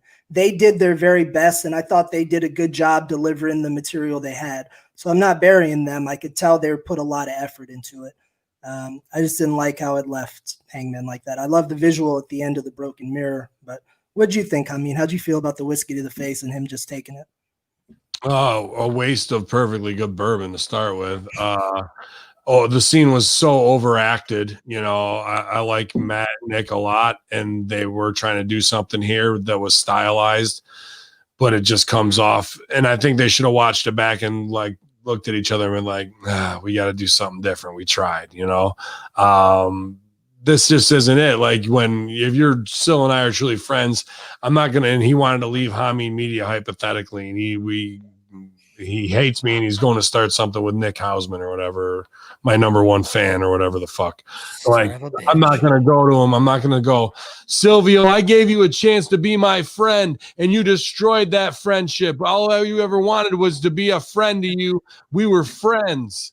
Like, no one in that ever talks like that. Like, dude, you want to fucking go hang with those guys? And then I got heat with them and you're cool with them. You fucking go hang with them. But you and I can't hang with each other anymore. That's the way it is. And obviously you made your fucking choice. So go to it, dude. I'm going to do my thing and you go do your thing. And that's the way it's going to be. Isn't that much more realistic of how you react to each other? Okay, so that's me not being there, them not having an acting coach, and somebody not being the big brother to be like, let's make this scene real, guys, if we were really leaving there. It's that easy to do, but they don't have those things in place. There definitely was a lack of pause in their enunciation and their emotion. That being the Bucks, there needed to be more cadence as far as their delivery. It was very much kind of just rambling. Matt was trying to really get it. Yeah, Matt was really getting the emotion to come through, and it was overacted, but the words didn't make it real, and that it lowered it as well. So this is where we need improvisation training, 2-year minimum in wrestling, like to get people all on the same page. So all I need to do is go, okay, Hangman, you did the F over. This is where they're leaving being the elite. Let's do something really real here. How if you guys aren't going to be friends for the next 2 to 3 years on camera, or 2-3 years, you know what I mean? This is going to be a heater thing. This is a pebble in the pond. Let's make it real. We know what we want to say, but let's not say it in this way where you wrote it all out. You know what I mean? Let's really make it genuine. Silvio, to your point about, you didn't like the fact that the bourbon was thrown into Hangman's into Page's face and he didn't do anything. Would it have made more sense if they had taken the bourbon and then turned around and chucked it at the mirror? And that's what broke it. Like, you're a fucking drunk. Way better choice. Right? Way better. Or just poured it out in front of him. Anything but throwing it at his face without retribution. To turn around for that to be the mirror break would have been fucking way better, because we wouldn't even have to see it hit the mirror. He just grabbed it out of his hand like he was going to do whatever with it, not thrown in his face. I didn't think. And he should have, you're a drunk, poured it and fucking gunned the fucking thing off camera. We hear it smash. They've already got the mirror looking the way they want to for the shot. We don't need to see the impact. The action would have been a much better show don't tell than what we have, because it did bury Hangman. One more. Hangman's holding the glass. The last line Matt says is, "Yeah, pal, go have another drink," and just kind of tips the glass a little spills on Page. The Young Bucks leave. Page looks at it, reacts to it, chucks the motherfucker. He chucks it, gets his retribution, and the window breaks. Yeah. Retribution. Sorry. Right. Every time. Master Shoot Theater, Russo.com. So 3-on-1 handicap match after that was next. We got Dr. Britt Baker, Penelope Ford, and Reba Rebel taking on Kip Sabian. I'm sorry, with Kip Sabian taking on Big Swole. Heels attacked before the match could get started. Bell rang. Penelope, it looked like she kind of botched her first move. Was that just me? I don't know. I'm not a wrestler, but it kind of looked like she messed up. But Ford did dodge a kick, forced Swole to the corner, got a back elbow, tagged into Reba. She hit a leaping knee, went for the top rope, and then Swole shoved her down. Eventually, it kind of broke down here at the end as Rebby goes for a moonsault. Looked good, got a 2 count, but then she grabbed Baker's crutch and went to swing at Swole very slowly. And I get it, what they were trying to do. And her character is supposed to be of someone who's not supposed to be a wrestler. So she's supposed to kind of look sloppy. So I get it that she was doing her job. However, this whole interaction looked weird as, you just see Swole duck, and then Penelope Ford gets hit.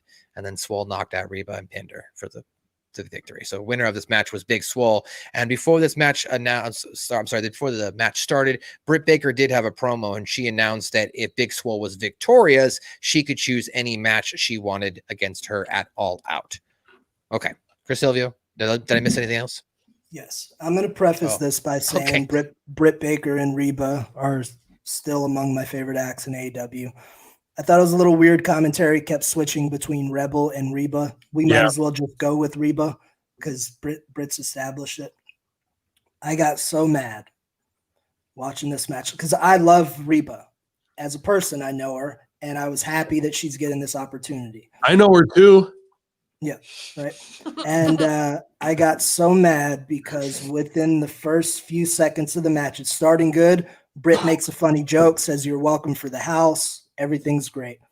Within the opening seconds of the match, Penelope Ford picks up Big Swole on her shoulders, fireman's carry, and proceeds to fall down. Okay, so it wasn't I just grabbed my head and said, how many times is this going to happen? I don't want to shit on the women's division.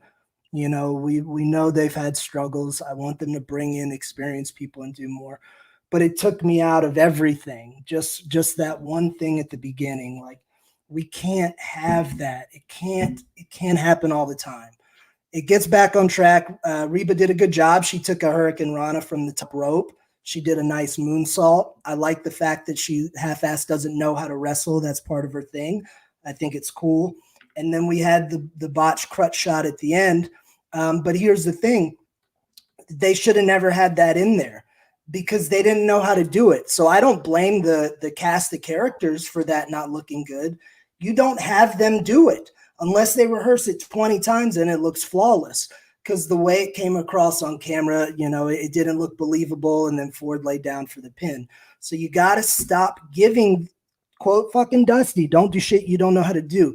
You got to stop giving performers that can't do something, stop giving them that advanced shit to do.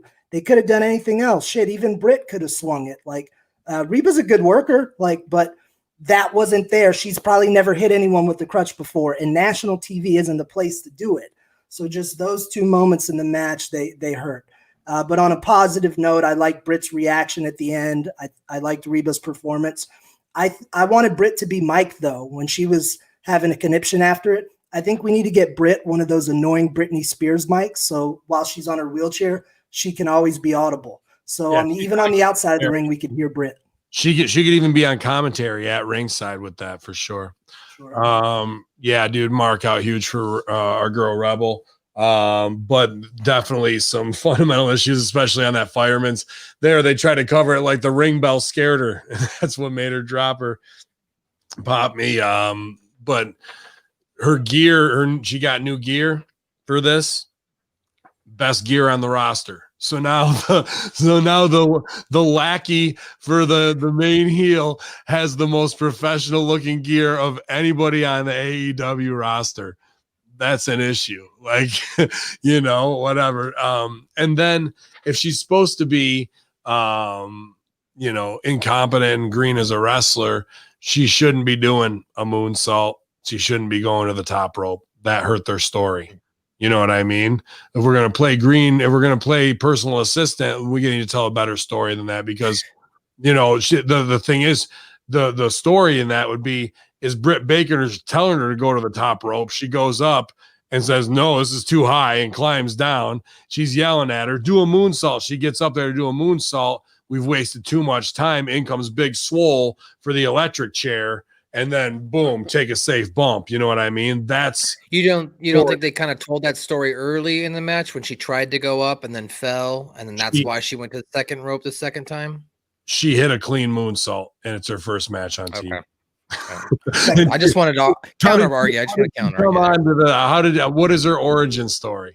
She was what? She's a Dallas Cowboys cheerleader. No, in AEW. She's an assistant. She's an assistant makeup artist. Now she's doing moonsaults. Okay, like that is not the trajectory we go in her story and in telling what's going on in the ring. I would have rehearsed the finish to this 20 times, and they didn't do it. And I've done this finish a couple times, so I like the double crutch thing. So it's a double swerve, which I like. So we don't bury the ref. He fucking catches him, takes it, and goes away. She hooks the other one. Boom. You have her go and hit the rope, or we just did a miss. Take your partner out, miss roll up, right? What it needs to be is the duck. She hits the crutch on the top rope. It comes back, knocks Rebel in the fucking face. So she does the whoa, and then she goes out. That makes her tag partner look at her like, oh, fuck. Big Swole hooks a fucking waist lock, German suplex with a bridge. 1, 2, 3. Beats her with fucking wrestling in a babyface way, that way, where the heels tried to do some double fucking swerve shit. And they waka show ass, take themselves out, and Swole's up. Okay, so just a couple things that could have been punched up here, but our girl Reba's in the ring. That's important to us. We just want to make sure everybody's doing safe things and facilitating the character, because it's all about that. And what they could have done if they did that finish, boom, boom. Now what's Reba got? What do you mean? Sorry, I'm if they did the thing where they hit the crutch off the top rope and it comes back and hits her in the face and take herself out, what can we do next week for Reba? Dentist, Britt Baker, eye patch, shield. They both have mask. the face shield now. That'd be great, right? Like we say yes and to a character choice when we're in that scene. Yes, she has the fucking thing, and I'm going to do something to make sure I have the thing to support her. So now we both have face masks and things along those. Like, just keep raising it up a little bit of the ridiculousness each time together. I got to shout out Swole too, because Swole gave a good performance here. She was tight on all of her movements. Everything Swole did was crisp, and both of the large glaring mistakes were not Swole's fault. So shout out to her. And remind me, we don't have time this week. Next week, I have a hilarious crutch botch story that I'm going to tell you guys. Excellent. I just want to point out from as a viewer when I'm watching this show, if another wrestler uses a weapon on someone and I don't hear some sort of residual sound from it, it doesn't have as much impact. So when Big Swole landed, or I'm sorry, when the crutch hit Penelope Ford, obviously you're not going to hit her on the head, but there wasn't any sound to it. So I don't know. And because of that and it being slow, it definitely kind of came off really cheesy. So let's move on. When you use the crutch, the metal crutch, you got to go to the back. I was going to say it's got to be that back. It makes sound and the crutch will bend. If you use the face, you got to do the Triple H sledgehammer thing where your hands cover the tab and you bang. Gotcha. Right. Go ahead, Matty. Gotcha. That's good stuff. So after that, the announcers then run down the card for next week's show as well as the pay-per-view. In the middle of that, though, the Dark Order interrupts it. A couple members and Anna Jay appear at ringside to offer a contract to another female individual. This female's name is Taya Conti. Apparently, she was Jay's tag partner in that women's tag tournament that we never saw anything about other than the finals. So I believe she was the former Tainara in NXT, who's like a judo player. I believe was her background. She got released. Okay. I saw a live match with her in Buffalo. She did okay. This just looks so indie-rific, bro. It's an old fucking folder that somebody pulled out of their kid's book bag and fucking wrote, what was it on there? Join us and fucking magic marker. And like, there's no, like they had all this fucking Church of Scientology and there's no fucking like press kit. You know what I mean? This shit was indie and as shit as it could possibly be based off of something that nobody's seen. And like, why would you do this here when you could have done this in an actual scene in a backstage pre-tape? Something even sexy with this hot broad in the Dark Order who we don't know much about, who's their Baroness or whatever. What if she's like seducing them in like a bisexual kind of sexy way to siren song them in there? Instead, nope. I took my kids' homework out of here and I got a little contract I want you to sign that says you're my girlfriend now. Like, what the fuck, dude? That's like how sometimes Impact's going to impact. This is AEW Lawnmower 101 right here, bro. It was just weird. I didn't like Taya or Conti's reaction too. Like she was like, "Yeah," and I'm like, "Wait a minute, this is like a cult, like Dark Order. Why are you so excited?" Like this is indie children wrestling company. This is absolutely filler. Makes everybody look stupid. Makes everybody look indie as shit. And they continue to do it. They'll have great highs in their shows with great performances from stars, and then let's mix in some backyard bullshit. So stupid. I just didn't pay it any mind. I didn't find it. It always fascinates me, Hamin, the things that make you go off, and you do have a lot of valid points. But I just didn't pay any mind to it. It wasn't overly offensive to me, and it wasn't overly entertaining. It was just there. It was a segment, and it happened. But I do love journeying into the mind of Hamin. There was definitely some production issues because nobody told JR because he was in the middle of doing his cut and talking about the pay-per-view. What are we doing? Oh, okay. I guess we're going to the ringside here. And then he comes back and go, oh, what the hell was that? So like, I don't think they indicated that the Dark Order was going to come out there. Poor JR losing his marbles over there. Let's talk match of the night. He goes, I guess she accepted. We can all go to the mall now. And JR Are there still malls? Are malls still a thing? All right, well, let's go to the main event tables match here. The Sex God, Sammy Guevara, taking on Matt Hardy, the Matt Hardy, and coming out old school Hardy Boy outfit. Match begins. Guys go back and forth. These guys, I mean, it's a table match. So there's some weapons involved here. Guevara brought a chair to the ring at one point. Tried to throw it at Matt like he did a few weeks ago, but Matt was able to get out of the way. And Hardy put the chair over Sammy's head and hit a twist of fate, and he busted him open on it. And then he pulled out a table that had deleted spray painted on it and set up a chair under it like he was going to do his leg drop off the top onto Sammy Guevara. But Guevara got up, reversed, hit the suplex off the top, and put Matt Hardy through the table. So he was the winner of this match. I would have taken that from you, Sil. I would take that from you in a match for a finish. Thanks. I thought that was an awesome finish, dude. I liked it. Like the chair wouldn't have fucked me up, and like I don't know, dude. It was good for the blood and guts like of what you need in a main event, especially after one guy got hard weight as fuck. Even the fucking skitter down the side of Guevara's head looked fucking like good payback.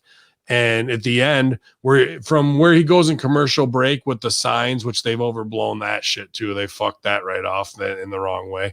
But as the Sex God or whatever, and the good looking young kid, by the end, his facials look like he's been through a fucking war, which he has, but when it's time for the camera to be on him, he delivers right there in the way to kind of really wrap the story up without saying something, I loved this match. I thought it was match of the night, but outside of that, I really liked the match. What did I say on the show months ago? How do we get Sammy Guevara to the next level? He beats credible people. On national TV, he just beat Matt Hardy in his own match. So that's a big win. That says a lot. I love the violence in this. It started very physical. It started looking real because you got Matt Hardy in there who understands that because of their situation, they can't be tying up and arm locking. So they started with a fight that looked credible. That's what I loved about it. Sammy took a sick bump to the apron, then gets thrown over the guardrail, hurls his body. I thought it was cool. They did a counter later where Matt tried to throw him again, but this time Sammy jumped it and then ducked a flying chair at his head. Jericho something and popped me. He goes, that was a sexy hip toss or something like that on the outside. He was even calling sexy moves. That was good. Perfect. The side effect when he had the chair draped around his neck, Terry Funk style, was amazing. I've never seen that before. It looks super sick. safe too because he spun it, came off of it, and he only had to go down 4 inches, but the sell on it was great. And Aubrey was right there checking on him right after that. And the finish looked good. I liked it.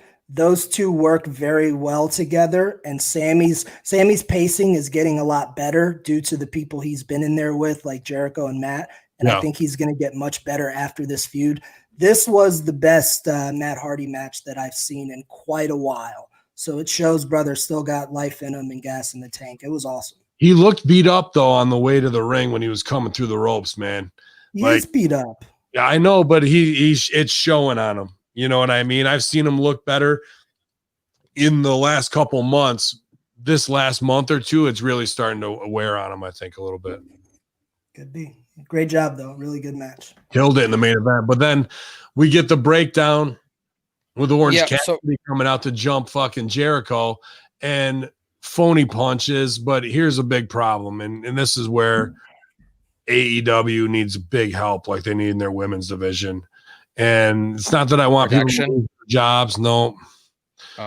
Their refs are real bad. Like 3 or 4. Like there's the Aubrey overacting. That's one thing that's been toned back. But in these pull aparts, Jericho has the ref by the shirt, pulling him into him to force him away so then he can go bypass him. Like the refs are scared to touch Jericho because I don't know if they're marks and he's such a big star and they're worried about it. But it was the phoniest pull apart. And then the other refs in the back just going, no, over and over again with his arms, dude. And then people are getting into it. And then the ref who gets shucked off once Jericho's back on him circles back around to get in front of him, like putting the paws out. Please don't do it. Instead of what does Herb Dean do in the UFC when the finish is called? He waves it off and tries to pull them off. Pull them the fuck off. Not like put my head down, please, Mr. Jericho. Please stop. Like they look, they're indie-rific, bro. They're indie refs who've got a main spot.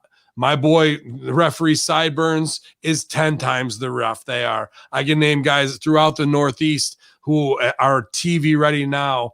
And like these guys make segments like this so wrestling phony by their inability to, they just don't know what to do.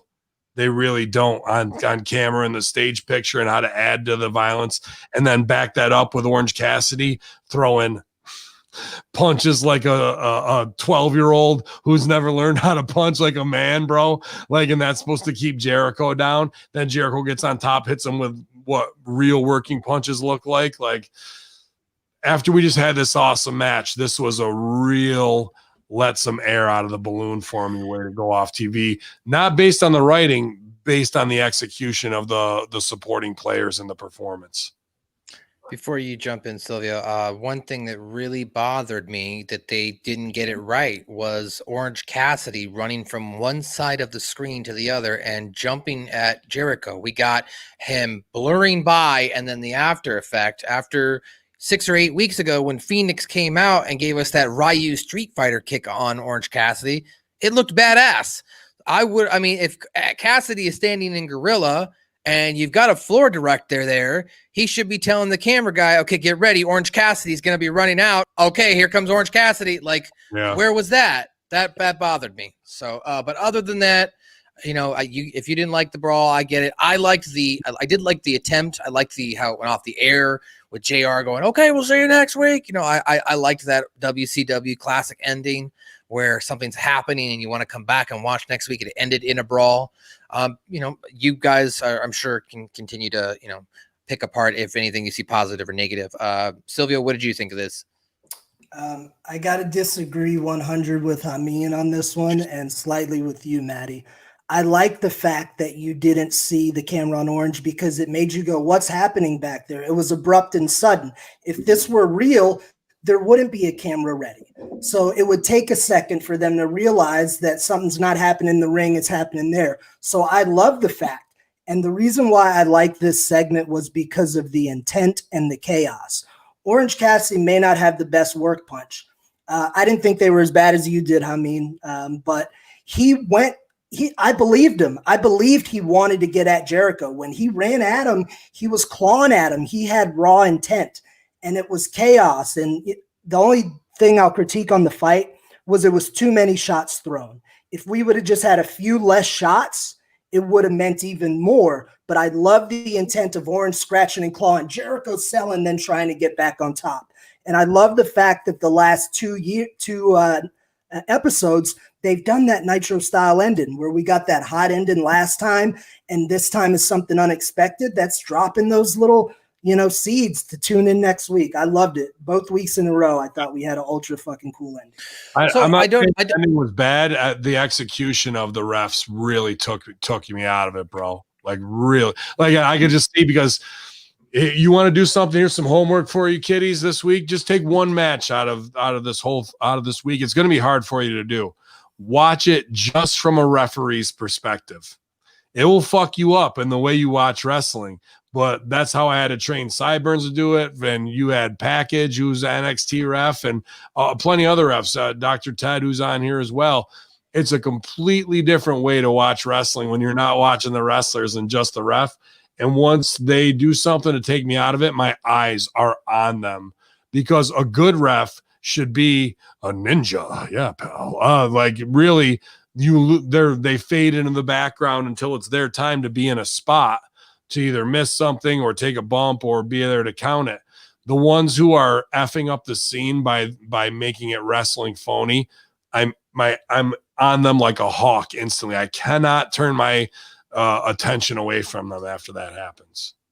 So, and I just want to point out, I don't disagree with Silvio on the fact that you like the urgency where it looked like it was a blur going by. I don't disagree with that. However, A, they didn't even have proper camera even set up to when Orange Cassidy does hit Jericho. And B, if it was supposed to be planned like that or in that kind of way, even if we'll take WWE, for example, they would at least show me the replay. So I didn't even get a replay of what actually happened. And I wanted to see that. Why did he do that? What did I miss last week? Why he came They in? fucking waterboarded him with champagne. Oh yeah, that's right. I saw that on. You got waterboarded. Yeah. No, you're good. I mean, everything was justified. I wanted to see either then or the replay of the impact. I wanted to see like of him flying across the stage. I wanted that visual. It's a cool visual to see. You know what I mean? I wanted to see it. I'll give you that. But that's AEW Dynamite. As I mentioned, I liked the show for the most part. There was a couple things that maybe could have been better, as you guys pointed out too. The women's match, there was some struggles there at the beginning. And there might have been a couple different things they could have done in the 8-man tag match. But overall, I liked the show and I like how it ended. And I'm definitely excited to see next week's show. I'm excited now that I know from our listener that, Mark Malibu is a wrestler, the lawyer. So it won't just be some random guy. He'll actually at least know how to sell in the ring when he's working with Mox. So that'll be fun to see. And of course, we're also going to get the go home show, if you will, for the pay-per-view. So I think it'll be a good show. Right. And while we're here, I just was looking at Twitter. I'm on Rebel, not Reba, as it says, Rebel Tanea. Dude thought we were off camera in the tunnel and no one saw. I was praising Jesus for no one seeing because Val's Arcade. You're gonna have to cause enough havoc already. Watch Rebel in the back. Well, she fell. Havoc already tonight. Oh, down she goes. I know that popped the shit out of Sil. We'd be laughing about that. Oh god, so good. Good stuff. That's wrestling. And as much as we talk about some bullshit fake referees who are in on it, and it gets me hot, somebody can trip and fall, and all the reality is fucked anyway. And we're all just having fun as adults, making fucking believe fights so people can escape the fucking idiocracy that we live under right now, man. So don't take it too seriously. If you gotta fucking shine brighter. If you didn't shine as brightly as you can, work harder to do so, man, and be a fucking top star. You got a TV spot, regardless of Murder Hawk's killing you in 2.2 seconds or whatnot. You worked your ass off to get there, and now you got it. I'd like to see some shit done with guys that we know can deliver. Sean Spears, what's going on? You know what I mean? Again, start and stop. I know there's things going on with Cody with the heel show and whatnot. A lot of guys are working on that pretty hard. That's what the pivot is. So we'll see what spins out while he's not on TV in those spots. But finishes got over. And that's a thing that they fucking were really, really criticized for in the first 10 months of AEW. And on this show, we made 2 of them ultra important. And that's a real big win this week. Yeah. Overall, good show, guys. I thought it was pretty entertaining. The main event was dope. So I'm looking forward to next week and the pay-per-view. All right, well, guys, that's going to do it here for another edition of Light the Fuse, your AEW review. We should be back to our normal time this Thursday morning. AEW. I've got another challenge for you, which you will not answer. Because when I ask you challenges, you won't answer because my challenges is based on reference and facts. But I've got another challenge for you, which you will not do. I challenge you to wrestle with no top on. Okay. Challenge you that. Next wrestling match. Wrestle with no top on. And show your body as a wrestler. And wrestle. But you won't do that. Because you know if you wrestle without a top on, then the fans will see how fat you are and it will expose you of how much of a jobber and how lazy you are. So you wouldn't do that because it'd be bad for your business. You're embarrassed by your own body type. And that's facts. That is facts. You are embarrassed of your own body type. And if you're not embarrassed of your own body type, wrestle without your top on. But you won't do it. Well, I guess I got told. I'm sorry, referees at AEW. I didn't mean to fucking going so hard. This guy really wants to see you topless. I think so. I got the tits to show it too. So I'll be doing my Stevie Richards fitness and also Shane's fight tips, heavy workout today after this, man. I'll edit up the show, have it up at hackerhamin.podbean.com. Hacker Hamin on your iTunes FM dial. We'll be back at WHMG tonight, spinning all that glorious hip hop, some Canadian folk rock. You never know. We might do some oldies tonight, too. We'll see what's going down. Take it back to the crooners and the doo-wop era as we watch the UFC fight card. I see one of the main fights just got pulled because one of them tested positive for COVID, so there goes the betting line that way. Please, everybody, bust Javid's balls from Cage Theory podcast as I lost $25 on the Pacers over underline. And he didn't come on my South Park podcast. Yeah, so he's got big heat on Javid. Buried. Big heat on you if you don't go follow Hamin Media Group on YouTube, Infidels, and HaminMediaGroup.podbean.com. Add it. We need those subs up there. We're just trying to grow everything. Get ready for Switch Up September. I'm super excited to see the new combinations of tag teams just for a show or two, short time. We'll see. But out of that, who knows what magic could be spawned as we make sure everybody's making the rounds here. So what do you got going on later today, Sexian? I'm at the tonight is Hang with the Woman night, as she's got some big pro wrestling opportunities coming up over the next few weeks. So I won't be seeing much of her, but hopefully that means you'll be seeing her on your screen. So I'm wishing her the best. So everybody say some good vibes for the lovely Jenna Van Muscles. Always. I am at the Chris Silvio on all of my social media platforms. My online stuff is closed with the exception of my existing students until October. So if you want to sign up for that, it's coming up. But I have some exciting in-ring training stuff coming here in Tampa Bay in September that I will be dropping information about very soon. So if you want some quality in-ring training, there's only one place to do it. So hit me up in them DMs. At the Chris Silvio, you guys on Twitter, get at him for sure. Follow him, no doubt. Always great and positive information. It's one of the few things that pulls me out of my madness during the day is to check out Sil. So always enjoy following all the Hamin Media Group members. Matt's usually kayfabe behind the Hamin Media Group Twitter. And putting out all of our content. Him and Kaz, El Plaja doing great video work, man. Go ahead, buddy. Yeah, I was going to say, guys, don't forget to check out Friday Locker Room. It's up right now if you want your end of the week headlines with Ben Hamin and Steve Richards. And rejoin us here on the Monday Locker Room to get your week started with Ben Hamin, Ted the Man Beast, and the RBV. Of course, you can follow me on Twitter and Instagram, Matthew_Schaffer. Check out the Suck My Balls podcast. We just got done recording part 1. We're recording part 2 tomorrow. And the movie review will be out this week. So look for that later on HaminMediaGroup.podbean.com, on our own personal feeds, and as well on RatSaladReview.com. That's all I got. Oh, yeah. Also, ProWrestlingTees.com/Ben Hamin, kicking some funds in for Sil's CTE gimmick. Appreciate everybody who bought shirts this month over there. You guys. Thank you, guys. Gonna put up, no worries, man. I'm going to put up the new Wrong Style shirt, Japanese Wrong Style. So if you guys like working a headlock, working a good hammerlock, heat on a hold, and then saying, fuck it, bowing up and just no-selling some forearms to the side of each other's heads, this shirt's for you, you guys. And this show's for you as we break it all down. For our girl Rebel doing them moonsaults or tripping on the way out, Infidels, that's how we light the fuse. Y'all.